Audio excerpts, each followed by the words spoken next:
Sold up. He was standing in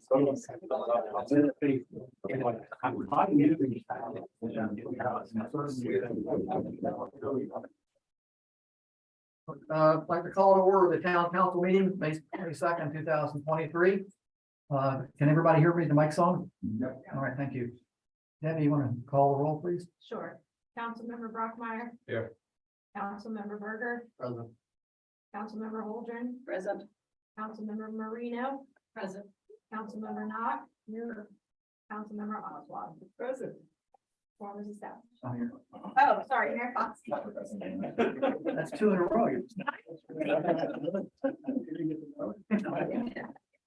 Pledge of allegiance. I allegiance to the flag of the United States of America, and to the republic for which it stands, one nation, under God, indivisible, with liberty and justice for all.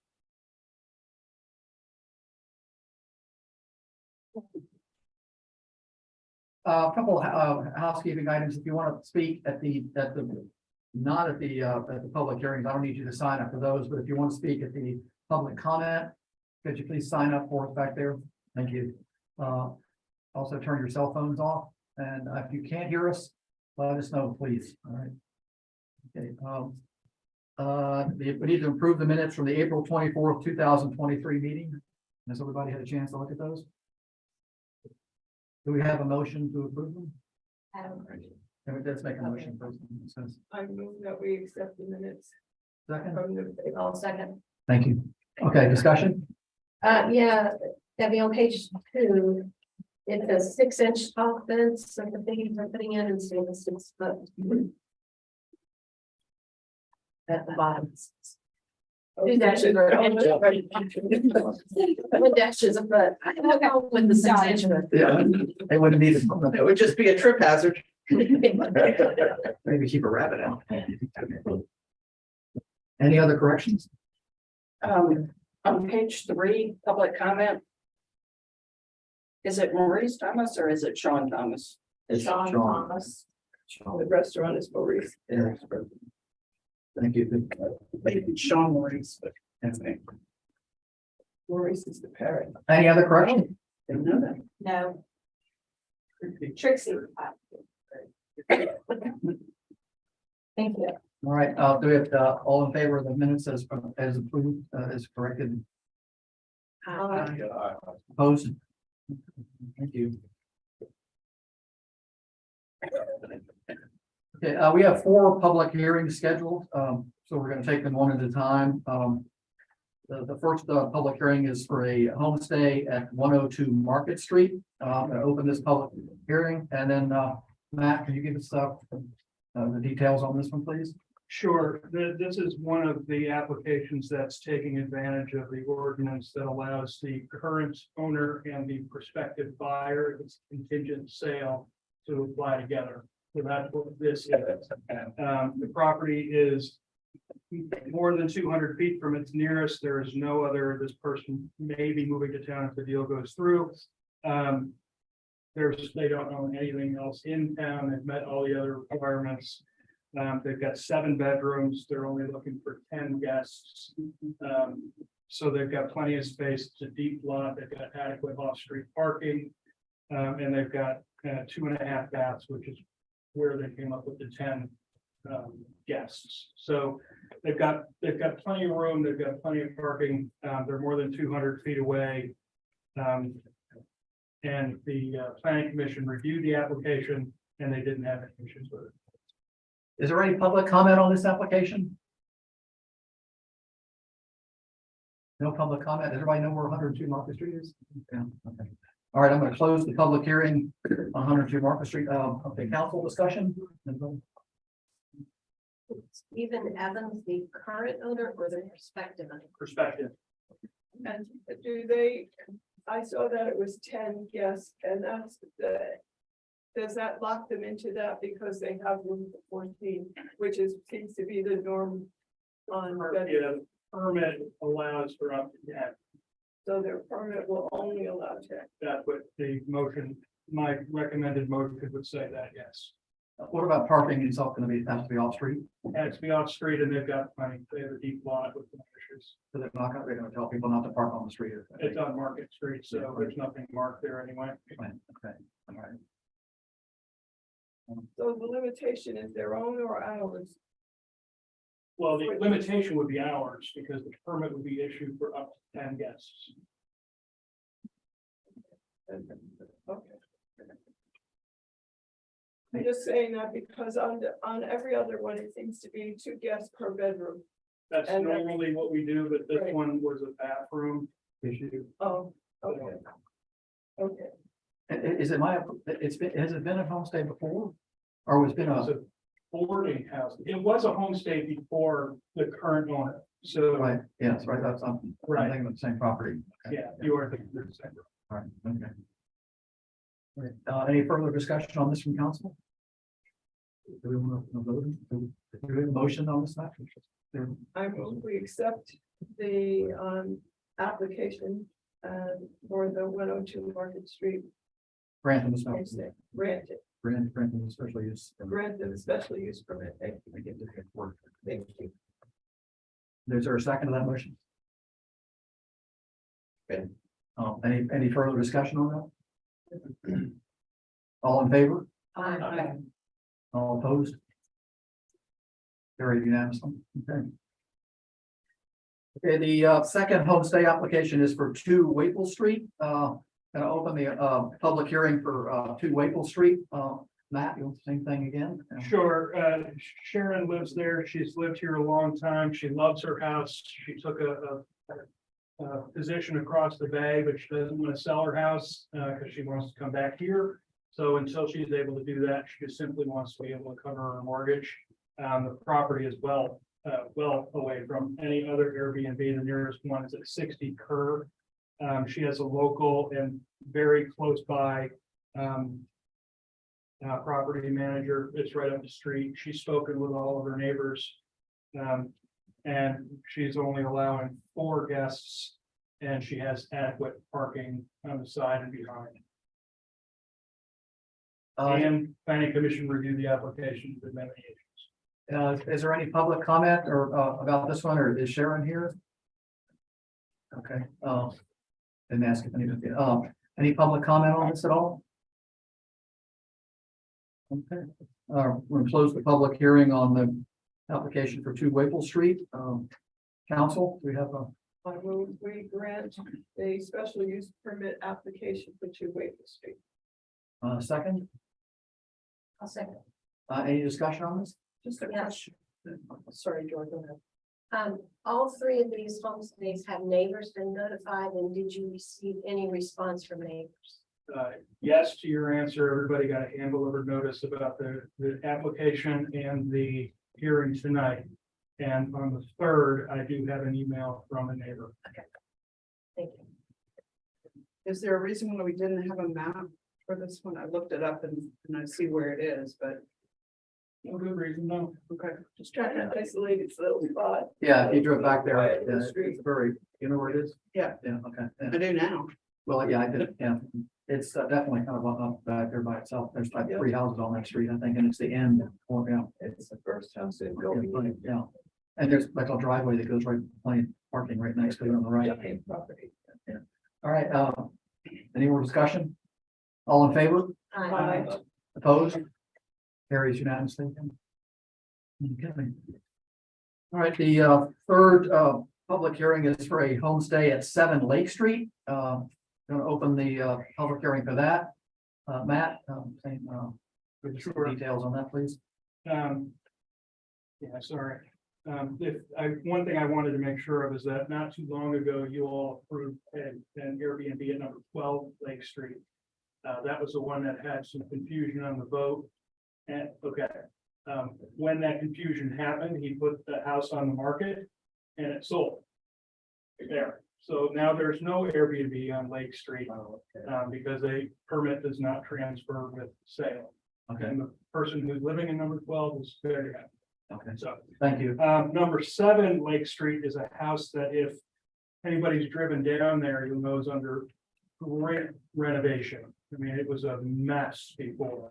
And the folks who are investing in it have gutted it, put new plumbing, electrical, all new drywall, all new siding, they painted it. So they've really upgraded the neighborhood.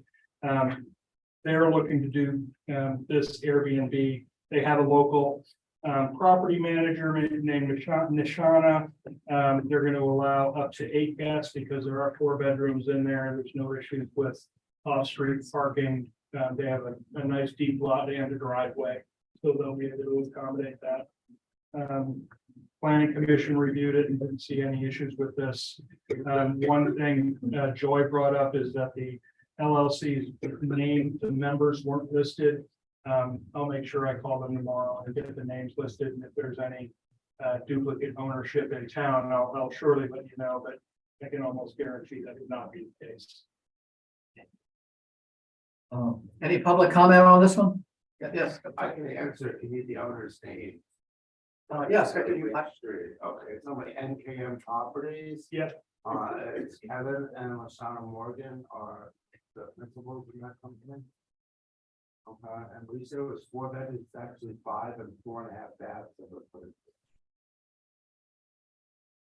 But you're only gonna get a permit for 4. Yeah, I just wanted to let you know what the size. Oh, okay, thank you. The adequate bathroom.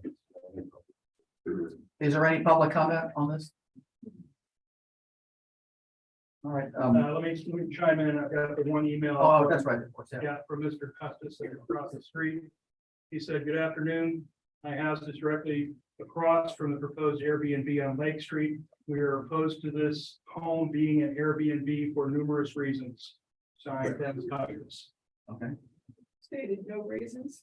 He did not. I followed back up and said, "If you have anything specific, I'll gladly share." And And he did not. okay, we're gonna close the public hearing on, the Airbnb, the, homestay for 7 Lake Street. Okay, back to, council. Mr. Mayor, I move we accept or we grant the special use permit application for 7 Lake Street. Is there a second on this? Second. Discussion? Do we have the information that the Custis sent when the other was on Lake Street was submitted?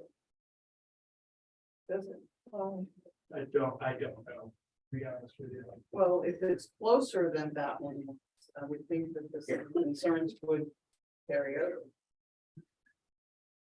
I would probably agree with you, but he didn't provide any for this. So I'm not sure he was at the. He wasn't, but Terry Swain, I think, Read. spoke or read something.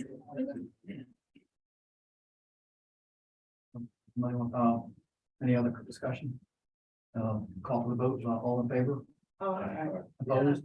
Hold on, all in favor, let's raise your hands on this one.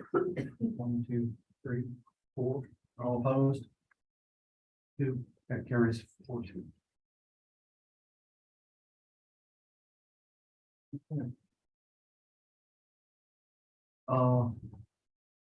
All right, the final public hearing is on the sale of town property at 4 Market Street. Matt, you want to give us some information on this? I can try. Open at 7:14. Open the public hearing. Oh, I'm sorry. Oh, yeah, I'm gonna open the public hearing again. All right. Well, I was gonna get him to explain. I got a phone call from Jeff and Carolyn Adler asking if the town would consider selling the parcel of property that the town owns that's behind their house between their house and the creek, basically. I told them that we would need to have them do a survey, they would have to map it out exactly, we would have to bring it to the public hearing, the neighbors would have a chance to talk. I would have to come up with something with what I believe would be a fair value based on something comparable, not driving their offer, but just saying, you know, this is taxpayer land. I need to be able to value it in a way that would at least honor that. So they did spend the money to get a professional survey. The survey showed that there was approximately 4,700 square feet. That's basically a triangle where the widest part is at the creek and the skinny part lines up with the black gums that the town planted a while ago. The reason that they're doing it is really theirs, but the common sense of it is that it would simply square off their property and not have town property in their backyard. I'm trying not to share my opinion on this, so. The valuation, the Foskey's own a piece of property that's undeveloped on the creek on the Ames Street side. It's in between the same two bridges. It's on the same side of the creek. That property was evaluated or assessed rather at $33,800. It's 22,500 square feet. When you extrapolate that out to the 4,700 square feet, it comes to about $7,100, which would be the assessed value of that small parcel. The Adlers wrote me a letter back on May 3rd, which was just after the planning commission reviewed and discussed this. And then they wrote a letter basically offering the town $7,100 for that small parcel. Public comment on this? Just a question, could it be used for anything by the town? It's currently part of our park down there. It's an That's what I extension to the thought. park. Yeah, but if you, I don't know if you all remember, but when we designed, The history. the history, yeah, when we bought the piece of property, the town, I guess back around a little before 2000, I think, when we purchased this. There was quite a bit of discussion about what to do, that they decided to buy, sell the house, and the Krause's bought the house and we kept the right side. But at the time, we kept a piece that goes back behind the house. And then when we developed this park, we came up with an architectural plan, and the existing kayak dock was built. And there was supposed to be a bulkhead built down, I don't know, I'm saying 20 or 30 yards down upstream, and then a walkway, and then another dock. There was like a fishing dock down there, which would have been pretty much behind the Adler's house. If you look at the plans, I'm close to it. I'm very close to that, yeah.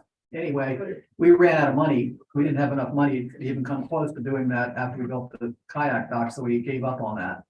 So and I'm not sure how far that, I don't know if that bulkhead and that walkway would have gone down into this piece of property. It's pretty far down there. I'm not sure. Just approach it, would be just on it. Yeah, just barely on it. So that we probably still could do something like that even if we sold this piece of property to them. It's pretty far down there. It is wetlands, and looking at, what's going to happen in the next 50 years, it's really going to be wetlands. Yeah. So there's nothing can be built on it. We'd have, except I guess we could build a dock, some kind of walkway or I don't know. We don't have any plans to do that. That was a crazy time. Yeah. on that house and on that property, and that was kind of a vindictive cutting of that land at that time. Yeah, it's a little odd if you walk down there, and like I said, it's only a few hundred, 1,000 square feet. All right, public comment again. I think Pete Lee was next here. You want to speak, please? Yeah. I'm T. Lee Bird, I live at 38 Ames Street. So some of my thunder, Mayor, but anyway, We want great neighbors and wonderful people in our town, and it's worth what it takes within reason. But if you'll allow me, as chair of the waterfront committee, as well as the chair of the Accomack County Wetlands Board, I appreciate a few minutes of your time to explain my opposition to say. Parcel consisting of approximately 1/10 of an acre is contiguous to and is part of the town parks location just east of the town marina. The balance of the park is now home to our kayak launch, dinghy dock, as well as picnic tables and grilling areas for guests. Park is also used as a base for various fishing tournaments and other functions throughout the season. Throughout my several years as chair of the waterfront, my understanding has been that the sliver of land in question would be used for future expansion if needed, and a barrier between our park guests and the owners of the residents that are now, of course, the others. Therefore, allowing them some privacy away from our transient guests, etc.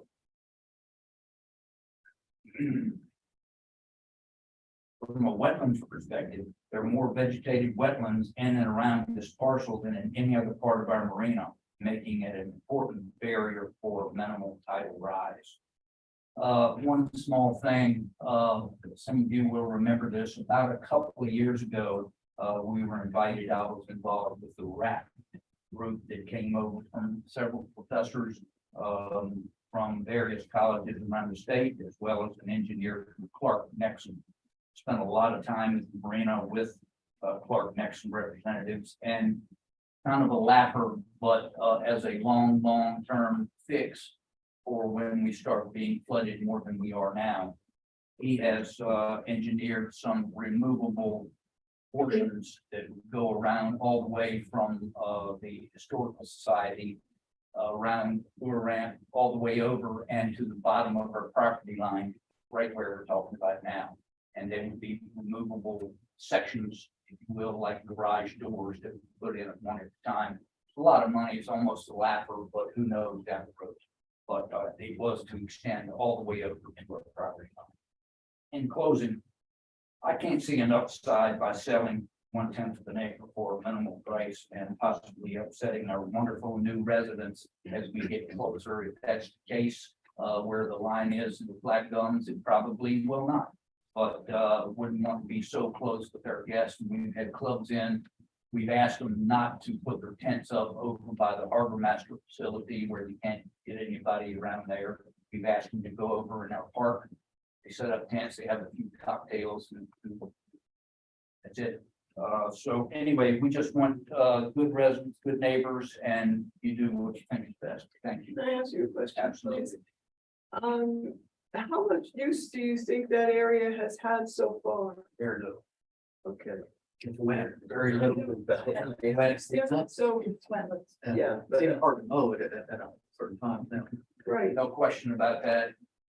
It is 1/10 of an acre. I think it's exactly 1.09 acres. a mucky 1/10, Pardon? a mucky 1/10 of an acre for the most part.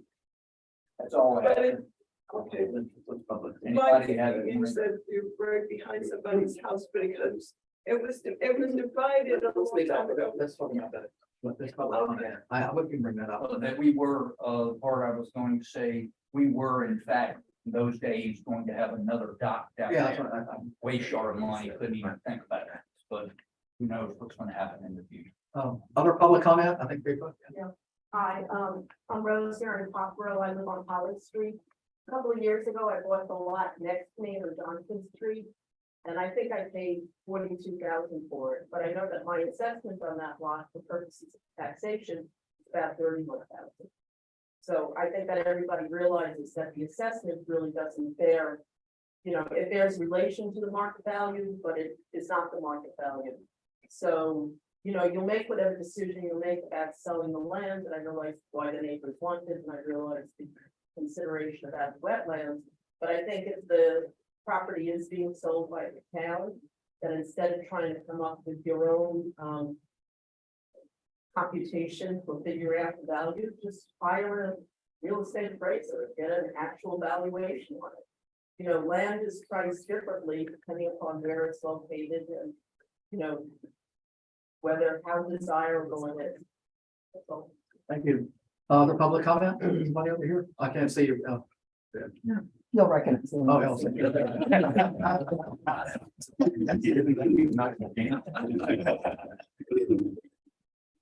Anna Polsky, 16 Market Street. I'm speaking in support of the Adlers' attempt to purchase this property, having raised 4 young children on the creek. When we moved here, there was some discussion about making public access across the back of our yard, and it gave us pause. I don't think they're trying to do much more than just guarantee that there's sort of an understood line that's straight down their property line and going to the water. Frankly, I think that the piece of property that we own that Matt based his valuation on is higher in value because of its size. And to divide that by that amount and for them to offer that much is probably generous on their part. That even struck me as high, but that's up to y'all how you determine this. But I'm in favor of them. I don't believe that there's a whole lot of value with the kind of other access that we have to the water down at school and all of that now, and having a few more feet that actually could wind up with people being in their backyard. Thank you. Peter Holt, 15 Eagle. I'm just, I sort of have an interest in the war, but like today, there's probably like 6 or 7 boats or more. So where would those dinghies go? Do they come into town? Because I don't think the wharf really has a dinghy dock. There is a dinghy dock right next to the bridge there. But that's for kayaks, Oh, right? no, that's a dinghy dock as well. Oh, is it? Yeah, they're cleats. They used to have a sign that said dinghy dock, but I think I haven't seen it for a long time. Yeah. But it just seems like with all the advertising that's being pushed with the town. Get some dinghies in there usually, that's on both sides. Yeah, the sailboats come in there, they tie up very often there. No, but that's what I've noticed. It seems like we're getting more and more boats coming in. So the only thing I was thinking is, would you eventually have to extend more dinghy space, to get more boats who drop an anchor in the harbor? Thank you. Any other public comment on this? All right, I'm gonna close the public hearing then. Oh, I'm sorry, okay. We are the Adlers. We're happy to answer any Oh, questions yeah. if Sorry. anybody has any directly. The one thing I will point out that I will point out that it hasn't really come up is how far down the property line is that we're looking for from the dinghy dock and everything. So there's probably, I don't know, it's probably 30, 40, 50 yards that the property line that we're looking from is down from the dock itself. So it's not very close to the park at all in terms of where people actually utilize the park, the picnic tables and so forth, and the dinghy dock itself. So but Thank also you. happy to answer any questions. Thank you, Arnie. All right, council discussion, do we want to discuss this? Do we want to go into close? We can go and close the session if we want to talk about this later on. It's up to council. Is there any? This is fixing a wrong that was done ages ago. I suggest we go. Is there, okay, so we're, is there an agreement? All right, so we're gonna go into closed session. That's not scheduled till the end of the meeting, and we'll come back and we can vote on it at that time. Yeah, when we go into closed session, we're just gonna discuss the offer and then, and other items, but we would have to come back, and anything we do, would have to be voted in an open session. Yeah. So, In that case, may I ask the Adlers a question? sure. Mr. or Mrs. Adler, there's a rumor around town you want to build a screened-in porch. Is this any validity to that? So that is correct. It would be on that side of the house, but based on the current setbacks, it would still be within as far as I know, it would still be within the current property line. Would So- would it be in the RPA? Can't build in the It's on the building. Pardon me? It would be attached to their current house. That was not a, that was a timer. I understand. That was a 3-minute timer up there. Would the screened-in porch portion be built in the RPA? Virtually their entire house is in the RPA. So you're saying if you have a house in the RPA, you can add additions to that house in the RPA? You can mitigate because it's an existing, it's not an auxiliary structure, it's a primary structure. You can add to it as long as it's contiguous and then mitigate with most likely vegetation, most likely vegetation. And we're not looking to purchase the land for the screened in porch. So our real driver is just to make sure we can enjoy our backyard for the future, because it cuts directly across our backyard. It cuts our backyard diagonally in half. So that's essentially what we're looking for this. All right. Okay. All right, so we're gonna discuss this later and come back. All right, public presentations, we have none. On the council action, 2024 budget resolution, Matt. Sure, we went through the notification of the public, the council received the capital improvement plan and the preliminary budget back in March. We had our public hearing on April 24th. And now we're presenting it for vote. The summary of the budget is that there's no increase in taxation in any category across the board.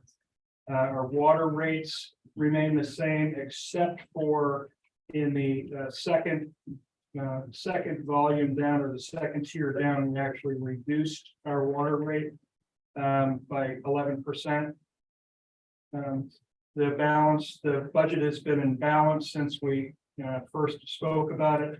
The capital improvement net plan for next year speaks to streetlights, a replacement mower, signs and wayfinding, all of which are very timely given our conversation with Bill last week. So with that, I would strongly recommend that we approve the budget tonight. Do we have a motion to approve the budget? Okay, discussion on the budget? I know we've discussed this endlessly, Mr. Speckler. Under special revenue grants, used of town reserve, 607,500. It's actually what? That's the use of it, because we already received ARPA money. Okay. We're expecting to spend $550,000 in ARPA money this year. And the rest of it is the grant matching component for the Main Street grants that you already approved. Like for Livingston, No, that was the loan. There was no matching the component. That was- 57,000. Yeah, that was. Last 57. Sure. In the same way, under revenue, the 25,000. Yeah, that's the extension of the money that is left to be spent on the town plan.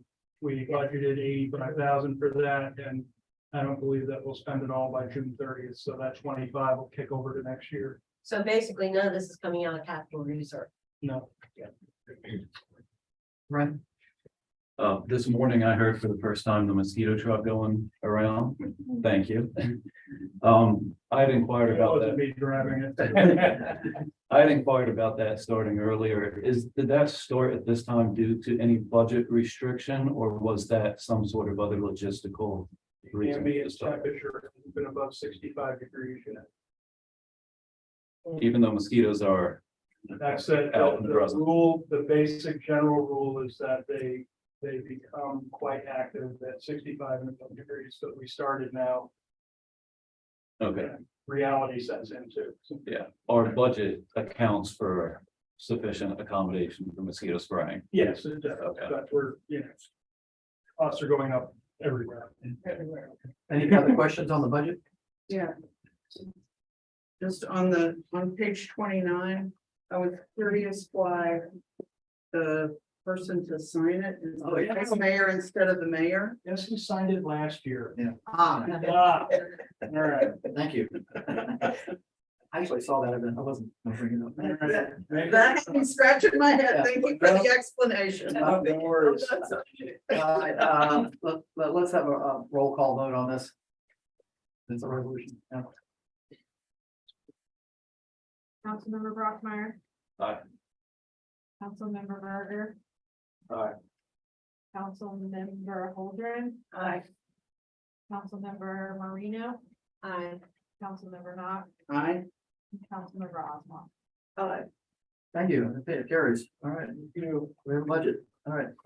An Ancock, VA 250 resolution, All right. go on that one. Yeah, the country's 250th. What is it, the semi-centennial?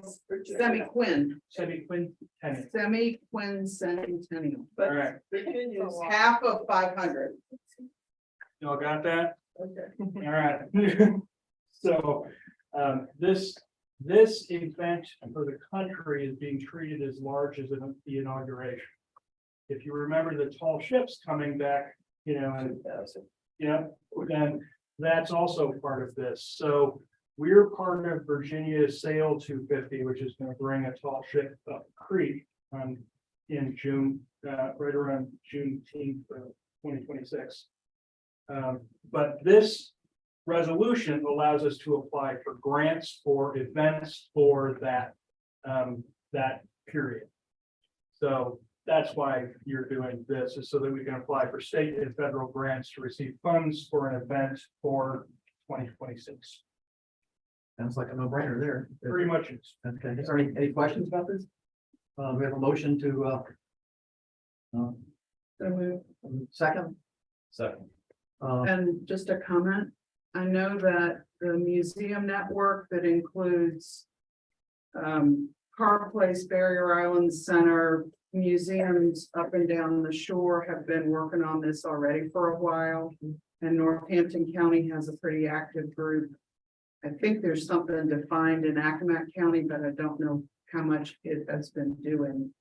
And you may have noticed that on the Door Daily News website, on the 4th of every month, but they put out a little blurb about something leading up to this 250th. Yeah, this is gonna be massive. thank you. Aren't resolutions supposed to be roll calls? I don't know. I can read it as, you can, I don't believe so. No, it says adopted this blank day with, such and such a vote. What page is that on? 31. We have two numbers. Oh, 31 is the body of it, 32 is Okay, the resolution. I'll read it. Dated this 22nd day of May, 2023. That's the wrong thing. I'm sorry. No, that's the resolution for the next thing. Oh, you're right. You guys are giving me the wrong dates. That's, resolution of the town council of the town of Ancock relating to the support of the Virginia American 250 Commission. Recitals. The town council of the town of Ancock is dedicated for the furtherance of economic development and tourism. The Virginia America 250 Commission was created in 2020 by the General Assembly for the purpose of preparing for and commemorating the 250th anniversary of Virginia's participation in American independence. VA 250 has requested that each locality form a committee to aid in planning for the commemoration period. Whereas the town of Nancock will form a local VA 250 committee. Whereas the committee will plan and coordinate programs occurring within the locality and communicate regularly with VA 250. Whereas the town council wishes to undertake this endeavor with VA 250 to promote and commemorate this important historic milestone. Now, therefore, be it resolved by the town council of the town of Nancock. The town council hereby deserves to support the Virginia 250 Commission and their efforts to commemorate the 250th anniversary of Virginia's participation in American independence. The town of Nancock will form a committee to aid in the planning for the commemoration period. Adopted this day. Okay. So, all in favor? Opposed? Okay, thank you. So we're gonna form a committee at some point. So. Yep. Right, yeah, we'll take care of that.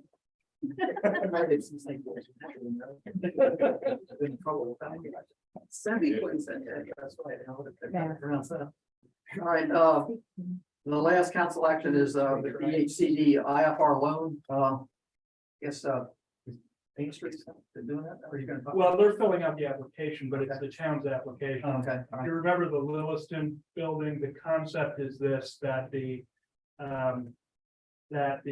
once the grant is approved, the developer of the building would submit invoices to the town. We would submit them to DHCD. They would reimburse us. And that creates a loan and then we would reimburse them that creates a loan from the town to the developer. I'm gonna jump ahead on the agenda. We as a town can't loan to a private entity. So we created an economic development authority to pass it through that. So we get the money back, and then when they pay the loan back, that goes into a savings account. And that savings account can be loaned to another developer really at any time, as long as it meets DHCD requirements. So there's no match. There's no match requirement, no cost to the town. Generally speaking, this is a moneymaker for the town because we get to keep the interest that we receive on the loan and any earnings on the funds as they sit in our savings account. Matt, have we already formed the EDA? No, that's, Okay, That's on but that. so, okay, I understand, but didn't we do it with the Lewiston building? and that's that contract hasn't been signed yet because of that. We don't have. And has all this been run by our town attorney and he's Oh, yes, on the written?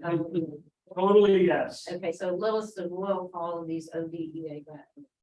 yes. Yeah. Lewiston will follow the exact same process as the Wiseman, which is what this is for. So this is a $600,000 request from DHCD to fund this project. That'll turn into a loan. We will get repaid. When we get repaid, we can reloan those monies. In the meantime, we keep the interest and we keep any interest that we might make on the money that is in the savings account while it's waiting to be loaned. And we were applying for a grant. There's no guarantee we're gonna get the grant. But Yeah, that's. okay, this is an application for a grant. Yeah, so the resolution gives us Let me permission to qualify it apply. now. And it's up to, the application has to go in on the 23rd of June. So we need this resolution this time because you meet after that. And it's up to 600,000. Once we do our totals for what that building needs, which we're in the process of doing now, we may not need quite that much, but we wanted to cover our bets by asking for you to resolve up to 600,000. Thank you. Okay, any discussion on this one? What's the interest rate? On the loan, 2.5. that's, well, it's 2.5 on the current loan, but with interest rates going up, I don't know what. It's the still HCD is gonna 2.5, do. Matt. It's still 2.5. We were to get this grant, when that money eventually gets repaid and the Lewiston money gets repaid, does both of those pools go into the same account to streamline it, to Yes, make it for whatever we need it for? And the notes are for how long? the what's it for so? The term of the. Oh, the loans, the first one for Lewiston is gonna be 20 years. That is a negotiation that you work with the developer. Okay. Now they might pay 5 and a balloon. or DHD something. doesn't fix that. Okay, DHD. Okay, thank you. And is the developer required to identify what they're going to do with the building, whether it's residential, business? Yeah, my understanding, and Shannon can correct me, is the planning grant's gonna determine what it's gonna be used for, and then the IRF will actually accomplish that. So the planning grant is gonna come forward and say, we're gonna make a shoelace factory and, whatever. But wasn't housing part of that? Yeah, Isn't housing part of this every time? It has to be at least 30% Residential, business on the ground floor. It can have upper story housing. right, every one of these. It doesn't have to have, in this one, it doesn't have to have upper story. On their website. It does not have to have upper story housing, but upper story housing is allowed in the building, as long as the building has at least 30% devoted to business space. Of the whole, As a requirement. of the whole No. building. It's a requirement that there be business space and a permission Yeah. to have residential, not the other way In around. other words, you can't make it an apartment building. It can't be all residential, Right, I got that. because they also want to generate jobs. and this is a mixed use Yes, proposal. yes. Okay. Thank you. Meaning mixed use? Apartment and business, we don't get that business, yeah. Yeah, And they can't have an apartment on the ground floor, so we. well, that's because you all don't. Yeah, allow but so I it. assume that there would be business on the ground. floor. Right. Okay.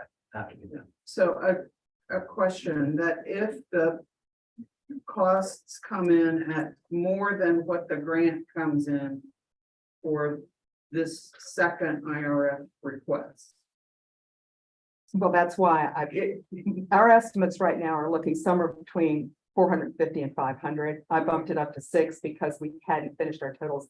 But that's what we're looking at. So I think we're okay, but if not, Let me finish then my under. hypothetical. Yeah, If it turns out that the need is more than what the grant comes in at, mhm. would it be possible to use some of the repayments of the Williston IRF to fill this up? Or would the That's not a timing, Janet question. or would the timing not fit for that to happen? When I talked to Tori, who's the DHCD human that we deal with these things, he had said that once the repayments come back, as long as it meets current DHCD requirements, that we could use those, we could reuse those funds. Well, if we got this grant, we clearly line up with DHCD requirements, so I would say there'd probably be no cushion. But we're a ways away from getting repaid. Wait. Yeah, I mean, they've got a requirement, just so you know, of 18 months to finish, so it's not that far, but, you know, so. Any other questions on this? Okay, do we get a motion? Yeah, we do. Yeah, do we get a motion, Debbie? You have a resolution on page 32. And then we, okay, somebody want to read that resolution? This is a Town of Anacog resolution dated this 22nd day of May, 2023. Be it resolved, the Town of Anacog wishes to apply for $600,000 in no cents of industrial revitalization funds for the building renovation project located at 51 Market Street for the proposed end use of renovating an historic downtown building and to achieve market-driven redevelopment of this long vacant and prominently located commercial building. Whereas private investor funds from Stephanie and Jim Selfman will also be expended on this project. It is projected that the businesses will occupy this abandoned space will fulfill the results of the ARPA Planning Grant 2023.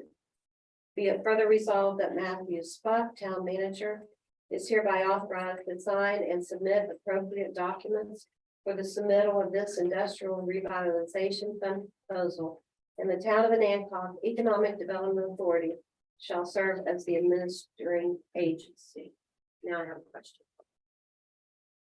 Can they do this and put it up for sale? Flip it? They just repay the loan. Okay, And but the answer is yes. But the loan gets repaid in full before, I mean, Yeah, in no, the process. we're first in the money. The loan does not convey, that's what you're asking. could we add another that in the second full paragraph? It is projected that the businesses that will occupy this abandoned space will fulfill the results. Thank you. All right, any discussion on this? Every second? All in favor? Aye. Opposed? Okay, thank you. Okay, we're on to council discussion.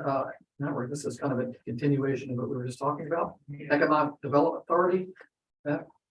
Yeah, I spoke with Eric, who all of us know is our attorney. He said actually developing or creating an economic development authority is fairly simple for a municipality. We would need to establish a board of 7 people because of the size of our town. Only 3 of you may serve on that board. So there would be 4 independent people off council to sit on that. Other than that, the purpose of the EDA is to process the transactions for economic development that can't legally be done by the town. Loaning money is one of them. So what would happen is if we were to get money from the grant we just talked about, those funds would go into the EDA.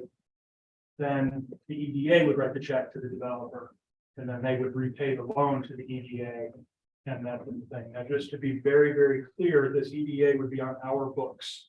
This isn't a second set of books. This is a column on our report. So that's all that is. We'll probably make a separate bank account just because that would make it easier. But other than that, this is all under Onancock. The EDA will be governed by a separate body. But it'll report to you every month. You'll see it. Question, Yeah. because this board has not been established yet, and the Williston building has already been in process. How did that happen? DHCD released these funds without realizing that a municipality can't lend money. Okay. So they woke up and we're gonna do this. Our EDA. attorney is the one that brought it to their attention, and our attorney came up with a very fast and completely inexpensive way to do this. So if we want to do this, this ordinance that's in front of you on page 34, we would have a public hearing on next month. Then you would adopt, and then we'd be able to move forward with doing business with the PhD for this project. I have a question about page 34. Let's see, section 3-303D, where it states that a resident of Anacog or Accomack County. Could you explain to me the rationale for the or Accomack County? That's what the attorney put in there. So, I would probably, I think what that says is that you can have people on the board that don't live in town. But that's the dealer's choice. So we could choose not to do that. Yeah, you could absolutely strike that. Is this board solely responsible for administering the loan and the documents state that that's what the board is for? Or is it something that will morph into something at another time that would be looking for projects and stuff like that? I think that's going to allow us to apply for funding that we currently don't because we're not an economic authority. So I think that it might free us up down the road, but straight up, I don't have capacity right now to start chasing those dollars around. So I would say, yes, it could down the road. I don't have any near-term plans for that.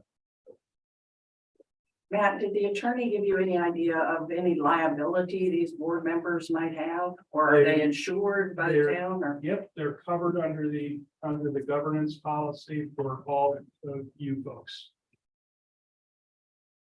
So it is our thought that we would put 3 of our council people on here, or is that up to us? And That's up to you. and 3 residents. 4 residents. Four residents. Well, 4, I'm sorry, my math is great. Yeah, but we can't do it. We need to have a public hearing before we can even vote on That's it. exactly right. You can do Eric said we could do the public hearing, the adoption, and the naming of the board Right. next month. All right, so we're gonna have, okay, so we need to get, how do we want, so we're going to proceed with this, okay, in terms of doing this, how do we get names and people on the board? So ahead of that, in terms of the or Accomack County. Oh, that's great. Okay.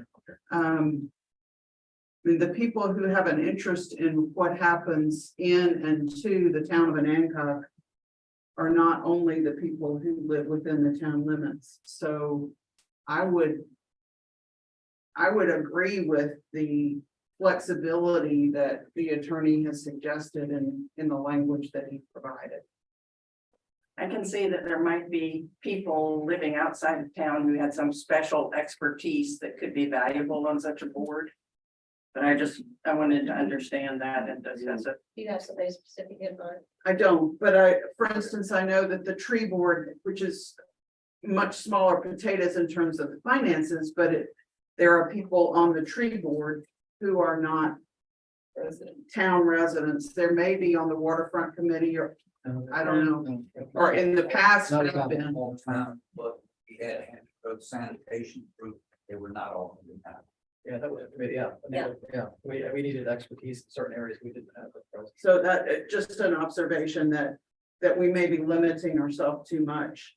If we, and shutting ourselves out of insights or perspectives, if we say that the town limits are the limits of the board.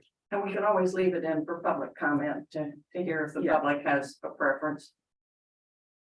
But we need to know before, if we're gonna appoint the board at the next meeting, we need to ask, we need to ask for, you know, people that are interested in doing this, so we need to kind of decide whether we're gonna accept outside.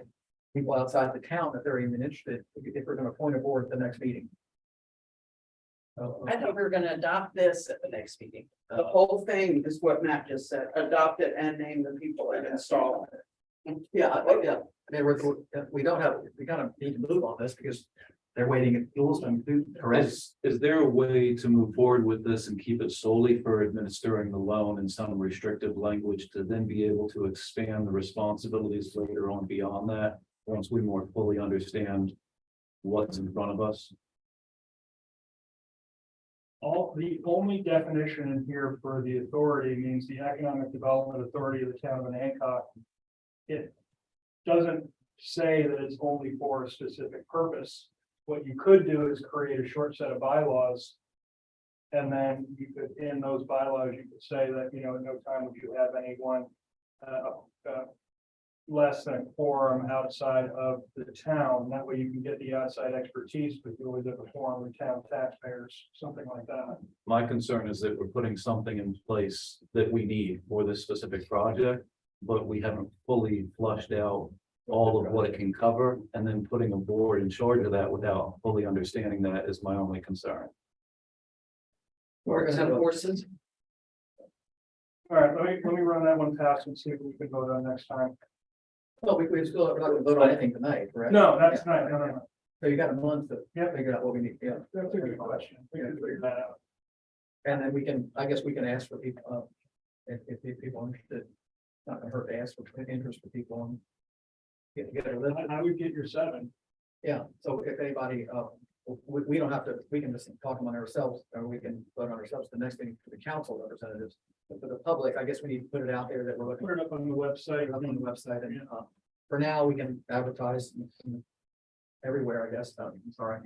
Yeah, Are you able to take public comment? well, let me finish this second, Okay. yeah, and then, and we're not gonna vote on anything, so we can, yeah, we can make it be known that we people to apply, and then, we could take applications for people in the county if we don't change our mind. We can let them know that it's possible. Yeah, okay, I'll word it. Everybody agree to that? What are we asking for in terms of an application? A letter of interest, Yeah, background, what? What are their qualifications? It's a letter of interest plus what you can bring to the table, basically what area of expertise you can bring that adds value. yeah, we don't need a red Yeah, resume, but yeah. Just a suggestion, to fill out our board, we were given a matrix, so we know the talents that we need to do our, to have a full body board. I would suggest you think about developing a matrix of, do you need a bookkeeper? Do you want real estate people? Of what you think you need and expertise on that board. And it's probably easy to find out what other EDAs have done. And then, seek people to fill those talent pools. I mean, the county has an EDA, correct? So rather than just interested people. Not sure. Is your board limited to residents of Hancock? No, if we wanted It's a, Main Street in Hancock. it is, but if we need, say, an accountant or a real estate expert, or building expert that's not here in town, then we are able to bring that onto our board. It's more about getting the expertise you need to administer this. So it might be worth trying to create a matrix before you put out your invite. Yeah, we don't have to decide that. I mean, we need, I'm like, we need public input if people are interested in it or not, but we don't have to decide whether we're gonna accept outside people tonight, but we need to get public comment about it. And like you said, if they're experts. All right, so, we don't need anything from you. I just want this was, if you want me to move forward with this, I'll talk to Eric and I'll get some things up on the website and you guys will do it. Is there anybody have an opposition to moving forward on this? No. Okay, all right. If we have to, Yeah. Yeah. I mean, especially since we have Well, to. we just accepted the other. Yeah, I know. Yeah. All right, the other council discussion is speed limit change. Yeah. Um, one of the things that came to light was that not all of our businesses can be supported by our golf cart. And that started a conversation about where people can go and how they can get there and all of that. Then we started looking at some of the turns and bumps and things like that, and and I talked with Chris at VDOT, and the state sets a default speed limit for all residential and business districts at 25 miles an hour. That pretty much defines our community, but we have about 4 streets in town that are higher than. Because of the way the map works, people who ride golf carts can't go to Corner Mart, only recently because they go to Maurice. They can't go to OBS. So it's what I was hoping to do is bring all of our streets together and basically say speed limit is 25 miles an hour in town unless otherwise posted. Where are the exceptions to that? The 25? Yeah. We've got from Anacog Street on Market Street, Yeah. from Anacog out to the main sign. I know that one, okay, where are Right. the other ones? And then you've got Hill Street, Oh, okay, Hill. and then you've got Liberty, All right, out by only by the cemetery, yeah, right, that's right. right. And then, that's really Well, about there are it. 2 stretches on Market. There's the 35 Oh, okay. portion and the 30. So 30 and Right. 35. Right, okay, so there's those 3 streets we're talking Yeah. about. So it's not sweeping. I mean, it's already Yeah. 25 when you come up by the plant, Right, it's the 25. 25. so the 4-lane market is gonna be the only, Oh, okay, that's not, the 4-lane market, the 4-lane section of market is gonna be right. somewhat of a change. And from because that's got 35. the lead diet coming soon with Right. theater near you, it's gonna be brought down to 1 lane each direction anyway with bike paths. So that probably makes more sense to have as 25 anyway. So, when I'm meeting with Chris tomorrow on a different thing. So what I was hoping to do is say that we would step it down until we get to Hall Street, but then at Hall Street, we would go 25 miles an hour in. Because that's where the car wash is, that's our first business in our business district. It gives you a little bit of chance to let off the gas when you pass Fairgrounds Road. And then from there, all the way through from town of Anacog sign, town of Anacog sign, it'd be 25 miles an hour. That means everybody can get everywhere, and if we slow it down around King Street, then we slow it down around King Street, or we, that type of thing, but we can lower it very easily. If we have it one stable number, then everybody that has a golf cart doesn't get pulled over by the police because they went on, they made a left-hand turn on Market from one that was 25 and whatnot. So it would just make things a little easier, and our voters can get to common places like OBS and Corner Market without having to. And the park and walk. laundromat. This, And the laundromat, and yeah, this was always a big thing, because when we first started with the golf carts, I was concerned that the speed limit or it was 35, set for 35, and that none of the golf carts could go there. So it really shut them down. Yeah. And this is excellent. It's the reverse of what I was saying, but it's exactly what the end result is, right? And take us through the process. the process is, once you tell me that you're okay with the ordinance that's in here, then next month we'll have a public hearing about the ordinance. And then once we have a voted on ordinance, and I give that to VDOT, they may or may not do a traffic study, depending on the magnitude of the change. So I can't speak for what they'll do and what they won't do, but And you're the final decision on that, we just recommend it, once you guys say it, right? that the only time they're gonna override you is if there's a overarching safety issue. Okay. And we're going to go. And I think that we're making the right change here. Any I have comment? a question. How many golf carts do we have versus cars in town?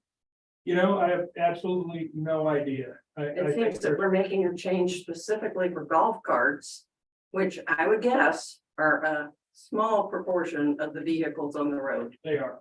But there may be more if we change the speed limit. I have a problem with the 35-mile-an-hour limit on Liberty Street, and because people fly down that, I don't have a problem with safety for making it 20. I mean, to me, Market Street from the corner mark should be 25, so I'm thinking of more than just golf carts. I mean, the only issue is the 4-lane out there, past, 25 is slow, but if, like you said, we're gonna do a road tie, that makes sense. So to me, it's, even if we didn't have any golf carts, it would be something I'd be interested in doing. Yeah. I don't, Cape Charles has golf course, but their whole town is 25, and I think Shindig's the same way. Isn't it? Well, they even just went through this effort to move it out, their speed limit, and they dropped it out to the brewery. Yeah, I mean, we're trying to make it more pedestrian friendly, more bike friendly. We've heard that at the planning. Right. So to me, 25 is just a safer thing for everyone. So it would go from 45 to 25, except a small buffer area on Market, and that's the only place. I would say, yeah, well, there's no place else that it currently is that high. So, I thought yeah, Liberty Street was. Liberty Street's 35. And, So- well, at Hill Street comes in at 55. Hill Street, You get yeah, rid of- I mean, well, they changed it to 45, but it's 55 out in the county, isn't it? As you go down. From Badger to Liberty, It's 45. it has been made 45 within the last year. Well, look, all right, well, we're not voting on this tonight. It's gonna be a public hearing. No, it's if you want me to move forward to a public hearing, that's what this is. Is there any opposition for him moving forward? Yeah. We get a chance to talk about this again. I have to say, I'm not real thrilled about it. I like going down to Liberty at 35. No, one person. No, I'm not the only person. No, you're not. Well, we're gonna have, yeah, go ahead. If you decide to do this, how long of a period are you gonna let the locals adjust to it before ticketing them? Good question. Yeah, it's a 30-day sign warning, speed limit is about to be reduced type of thing. And then it's benevolent enforcement for the next 30 days, so it's really a few months. Well, we can make it more if we wanted to, correct? You can do anything you want. Right, yeah. All right, so we're moving forward on this one. Okay. Thank you. Thank you. All right, public comment time. T. Lee, you've already done your public comment? Yes, I have. Okay. Robbie, I don't think he's, Yeah, it was regarding 102. okay. I live at 100. So I might be affected by this more than most people. I border them on the west. And I'd like to see this happen.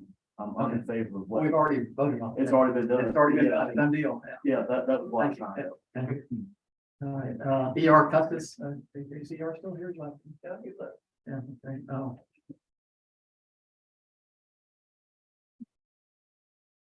I can't read that name. Who lives at 30 Market?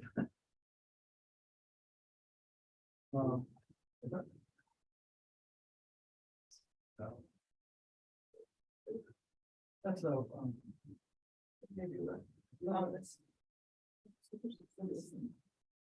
Free Market. You can interpret that on mine. Oh, three on Hancock Street. I'm sorry. That's that's behind. I'm sorry. Wasn't even close. Did you sign up? I didn't sign I up. was okay.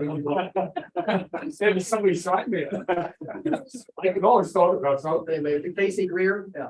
Yes, that's it. I want to cede my time to the next speaker, Beth Templeton, in case he goes a little bit over.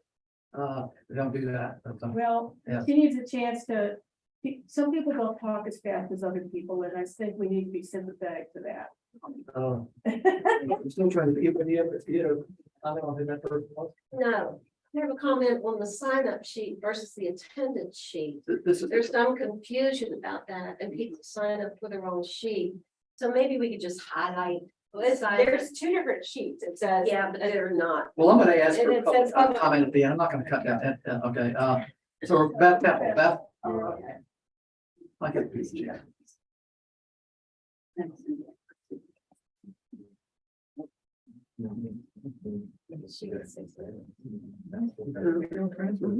It's just like the mowers.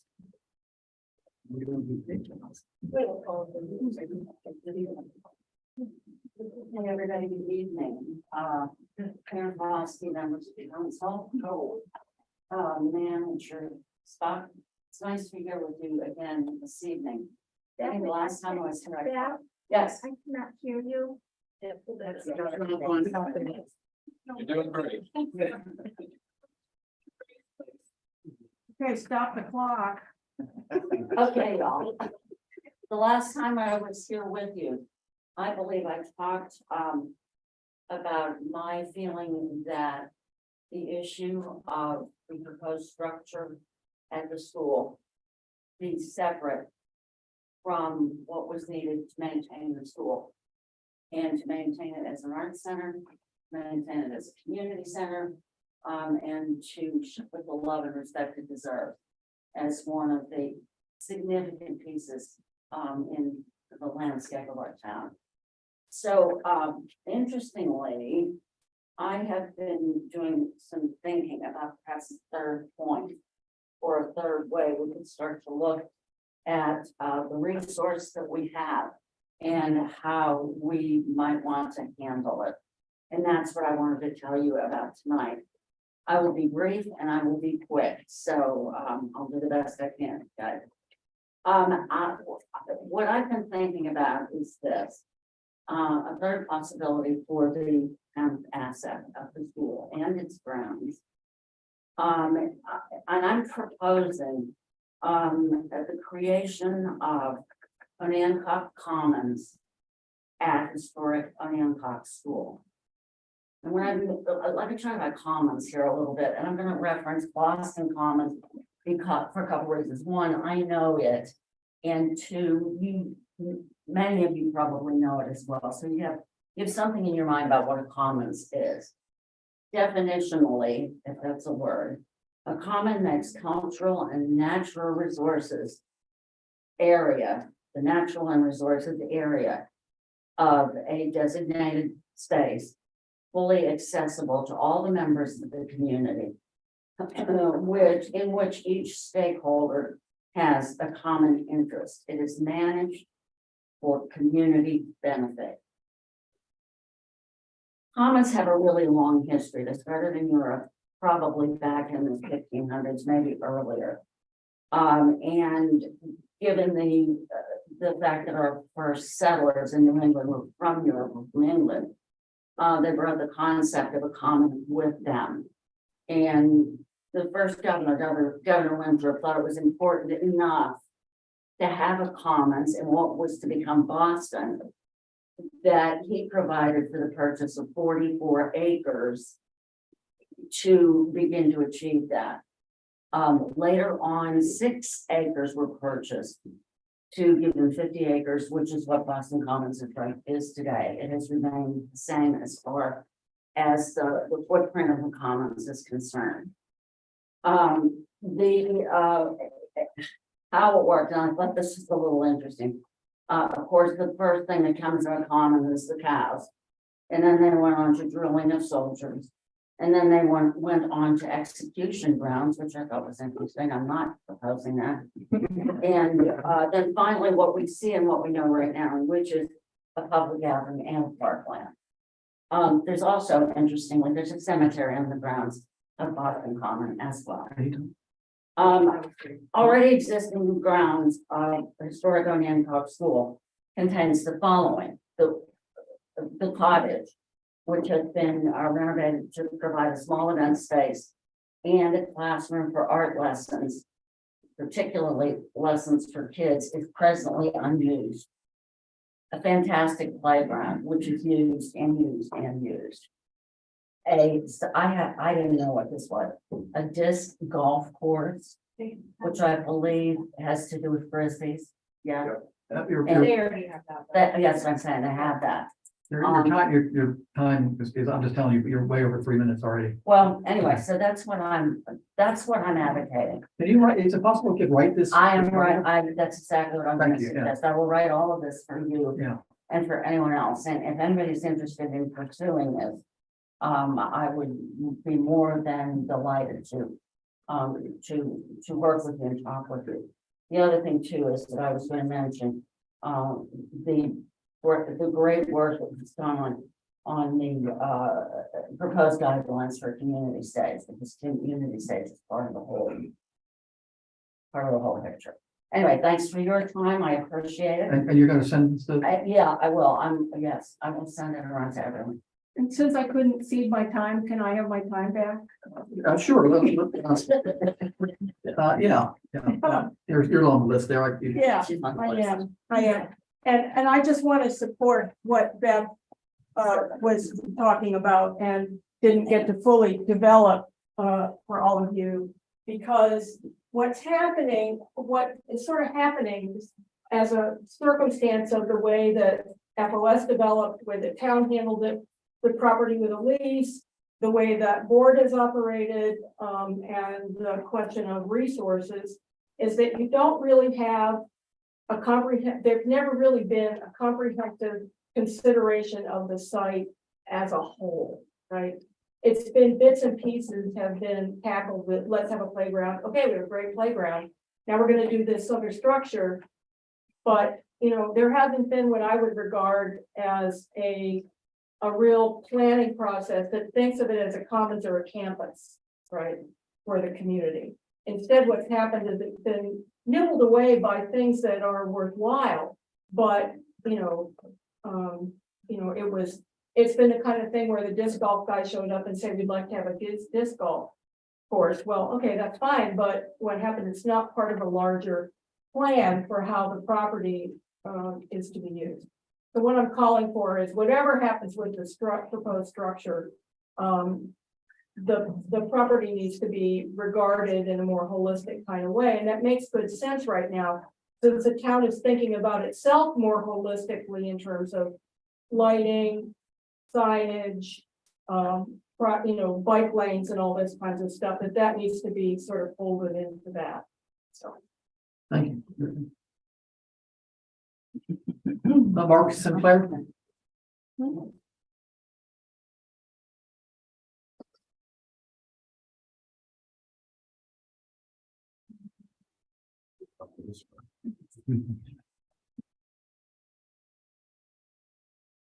Good evening.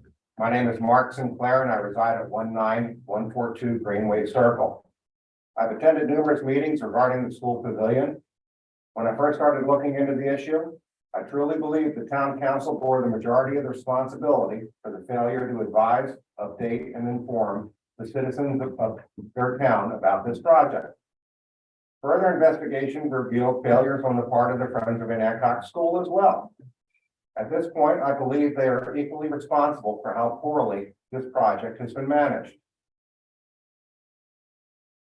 I've listened to the concerns of the ORG, and I believe they have many valid points. I've also read the proposed operating guidelines from the FOS, and I find them insufficient. During our meetings, I have heard, let's change the lease. Let's create a special use permit. And my personal favorite, let's get a lawyer. What I haven't heard from anybody except the FOS is here's my plan to operate it. So here's my plan. It's 3 pages long and I only have 3 minutes. So I'll provide a copy for each member of the council as well as extras for anybody who's interested. Ladies and gentlemen, the FOS has operated the Anacog School for 15 years. They have done so in the best interest of the town and the community. I don't believe that will ever change. I don't believe you think it will either. Now we are facing months, if not years, of meetings and discussions that will do nothing but rehash the same issues yet again, as well as create further polarization of our community. The desire now seems to be to create new legal constraints for which no other facility, business, or organization is subjected. I believe that's unfair. What is needed is a reasonable plan. As Councilwoman Marino pointed out so well, a successful compromise is one where nobody gets everything they wanted. A successful compromise addresses the major concerns of all involved. Now, one might ask, how does the town exercise control over the pavilion? Well, that's a carrot and a stick thing. As we have all become aware, the school building continues to need major work. For far too long, the needs of the building have been borne by the FOS. I suggest that the Hancock Town Council make a long-term commitment to the school to donate X amount of dollars per year. You decide the amount. Make it large enough that it matters and make it conditional on the FOS's adherence to the guidelines. It's that simple. Carrot, stick. The FOS has shown us their plan. Here's mine. Now show me yours. Thank you for your time.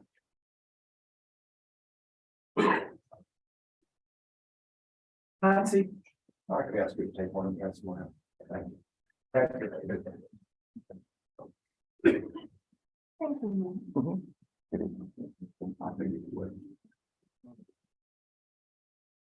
Good evening, I'm Patsy Feldhausen and I live at 5 Ames Street. I believe that this entire community has the opportunity to create something beautiful that everyone can enjoy. When I attended the meeting last Monday, the work session, Matt handed out, I believe, the town council, this little sheet with some guidelines on it. And one of them, a particular point was times, how late the shows were going to run. And he listed Hampton, Loudoun County, and Kilmarnock. Well, Kilmarnock registered with me. We used to live over in the Northern Neck and have a lot of experience there. And Matt says that their concerts end at 10:30 and they actually end at 9:30. I pulled that from their code. but the pavilion itself. Telling you where I got it. I called the town manager of Kilmarnock that Tuesday. And she was wonderful and informative and kind and very forthright. I didn't call her to double check on you, Matt. I just was calling to get information because they're the same size town as us. Exactly, right across the bay, a lovely little world. As I said, she was very forthcoming. They do 7 shows a season. They run from 7 to 9:30. They charge $10 per show. They sell a season ticket pass for $50 instead of the $70. They started in 2017, and when they initially offered that package, they sold 50 season passes. This year, they have sold 200. And it's a wonderful way for them to operate because they get cash up front to cover their season. The music on the half shell stage is solely run by the town and owned by the town. They have a police force in Kilmarnock of 7 full-time police officers, 2 part-time police officers, and a full-time chief of police. At every concert, they have 3 to 4 police officers, an EMT on site, and the site is set up for the concert that evening by their public works department that also has 3 to 4 people. The site is cleared by the public works department. When they began this project in 2017, they started out by asking the community. They took several polls. They took a year of asking the town and the surrounding areas what they wanted. They have a 9-acre site. They have on it the half stage, the music on the half stage shell, and it is a 30 by 35 foot pavilion. And they have no sound system. Every band that performs brings their own music. They offered for any time we wanted to get a group together, and they would be happy to show us their concept, how they put it together, and how it functions for this group.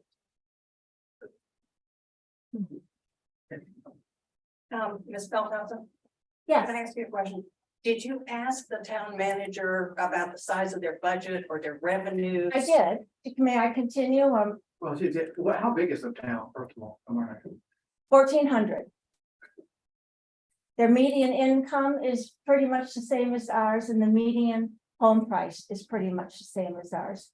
When the town began this project, they took out a loan for $3.5 million from their local bank.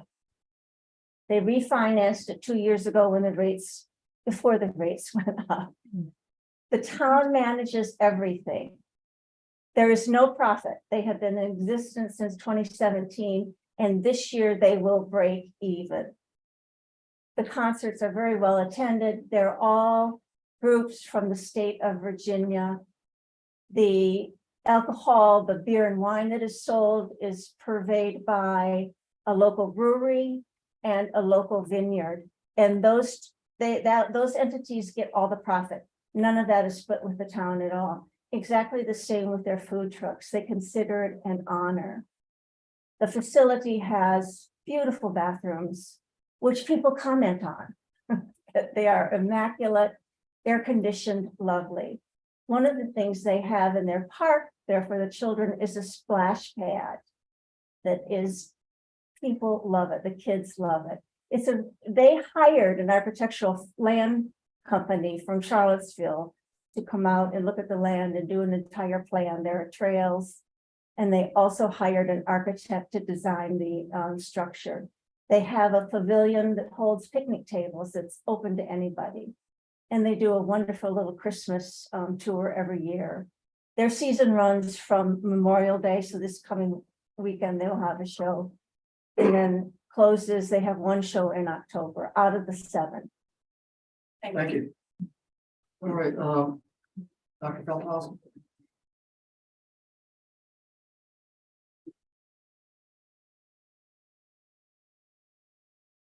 Greg Feldhausen on 5 Ames Street. At the end of the last work session, Ms. Holgren suggested that the website be more open and more information on that site. I would suggest and hope that all of the letters, input that has come from the citizens of the town could be put on that website so that that information can be dispensed for everybody participating in decisions affecting Historic Anti School. I also would like some clarification, if possible. It was brought up at that work session that a special use permit would be discussed and brought forward to the town. And my understanding is that that will require the planning commission and open hearings to be held.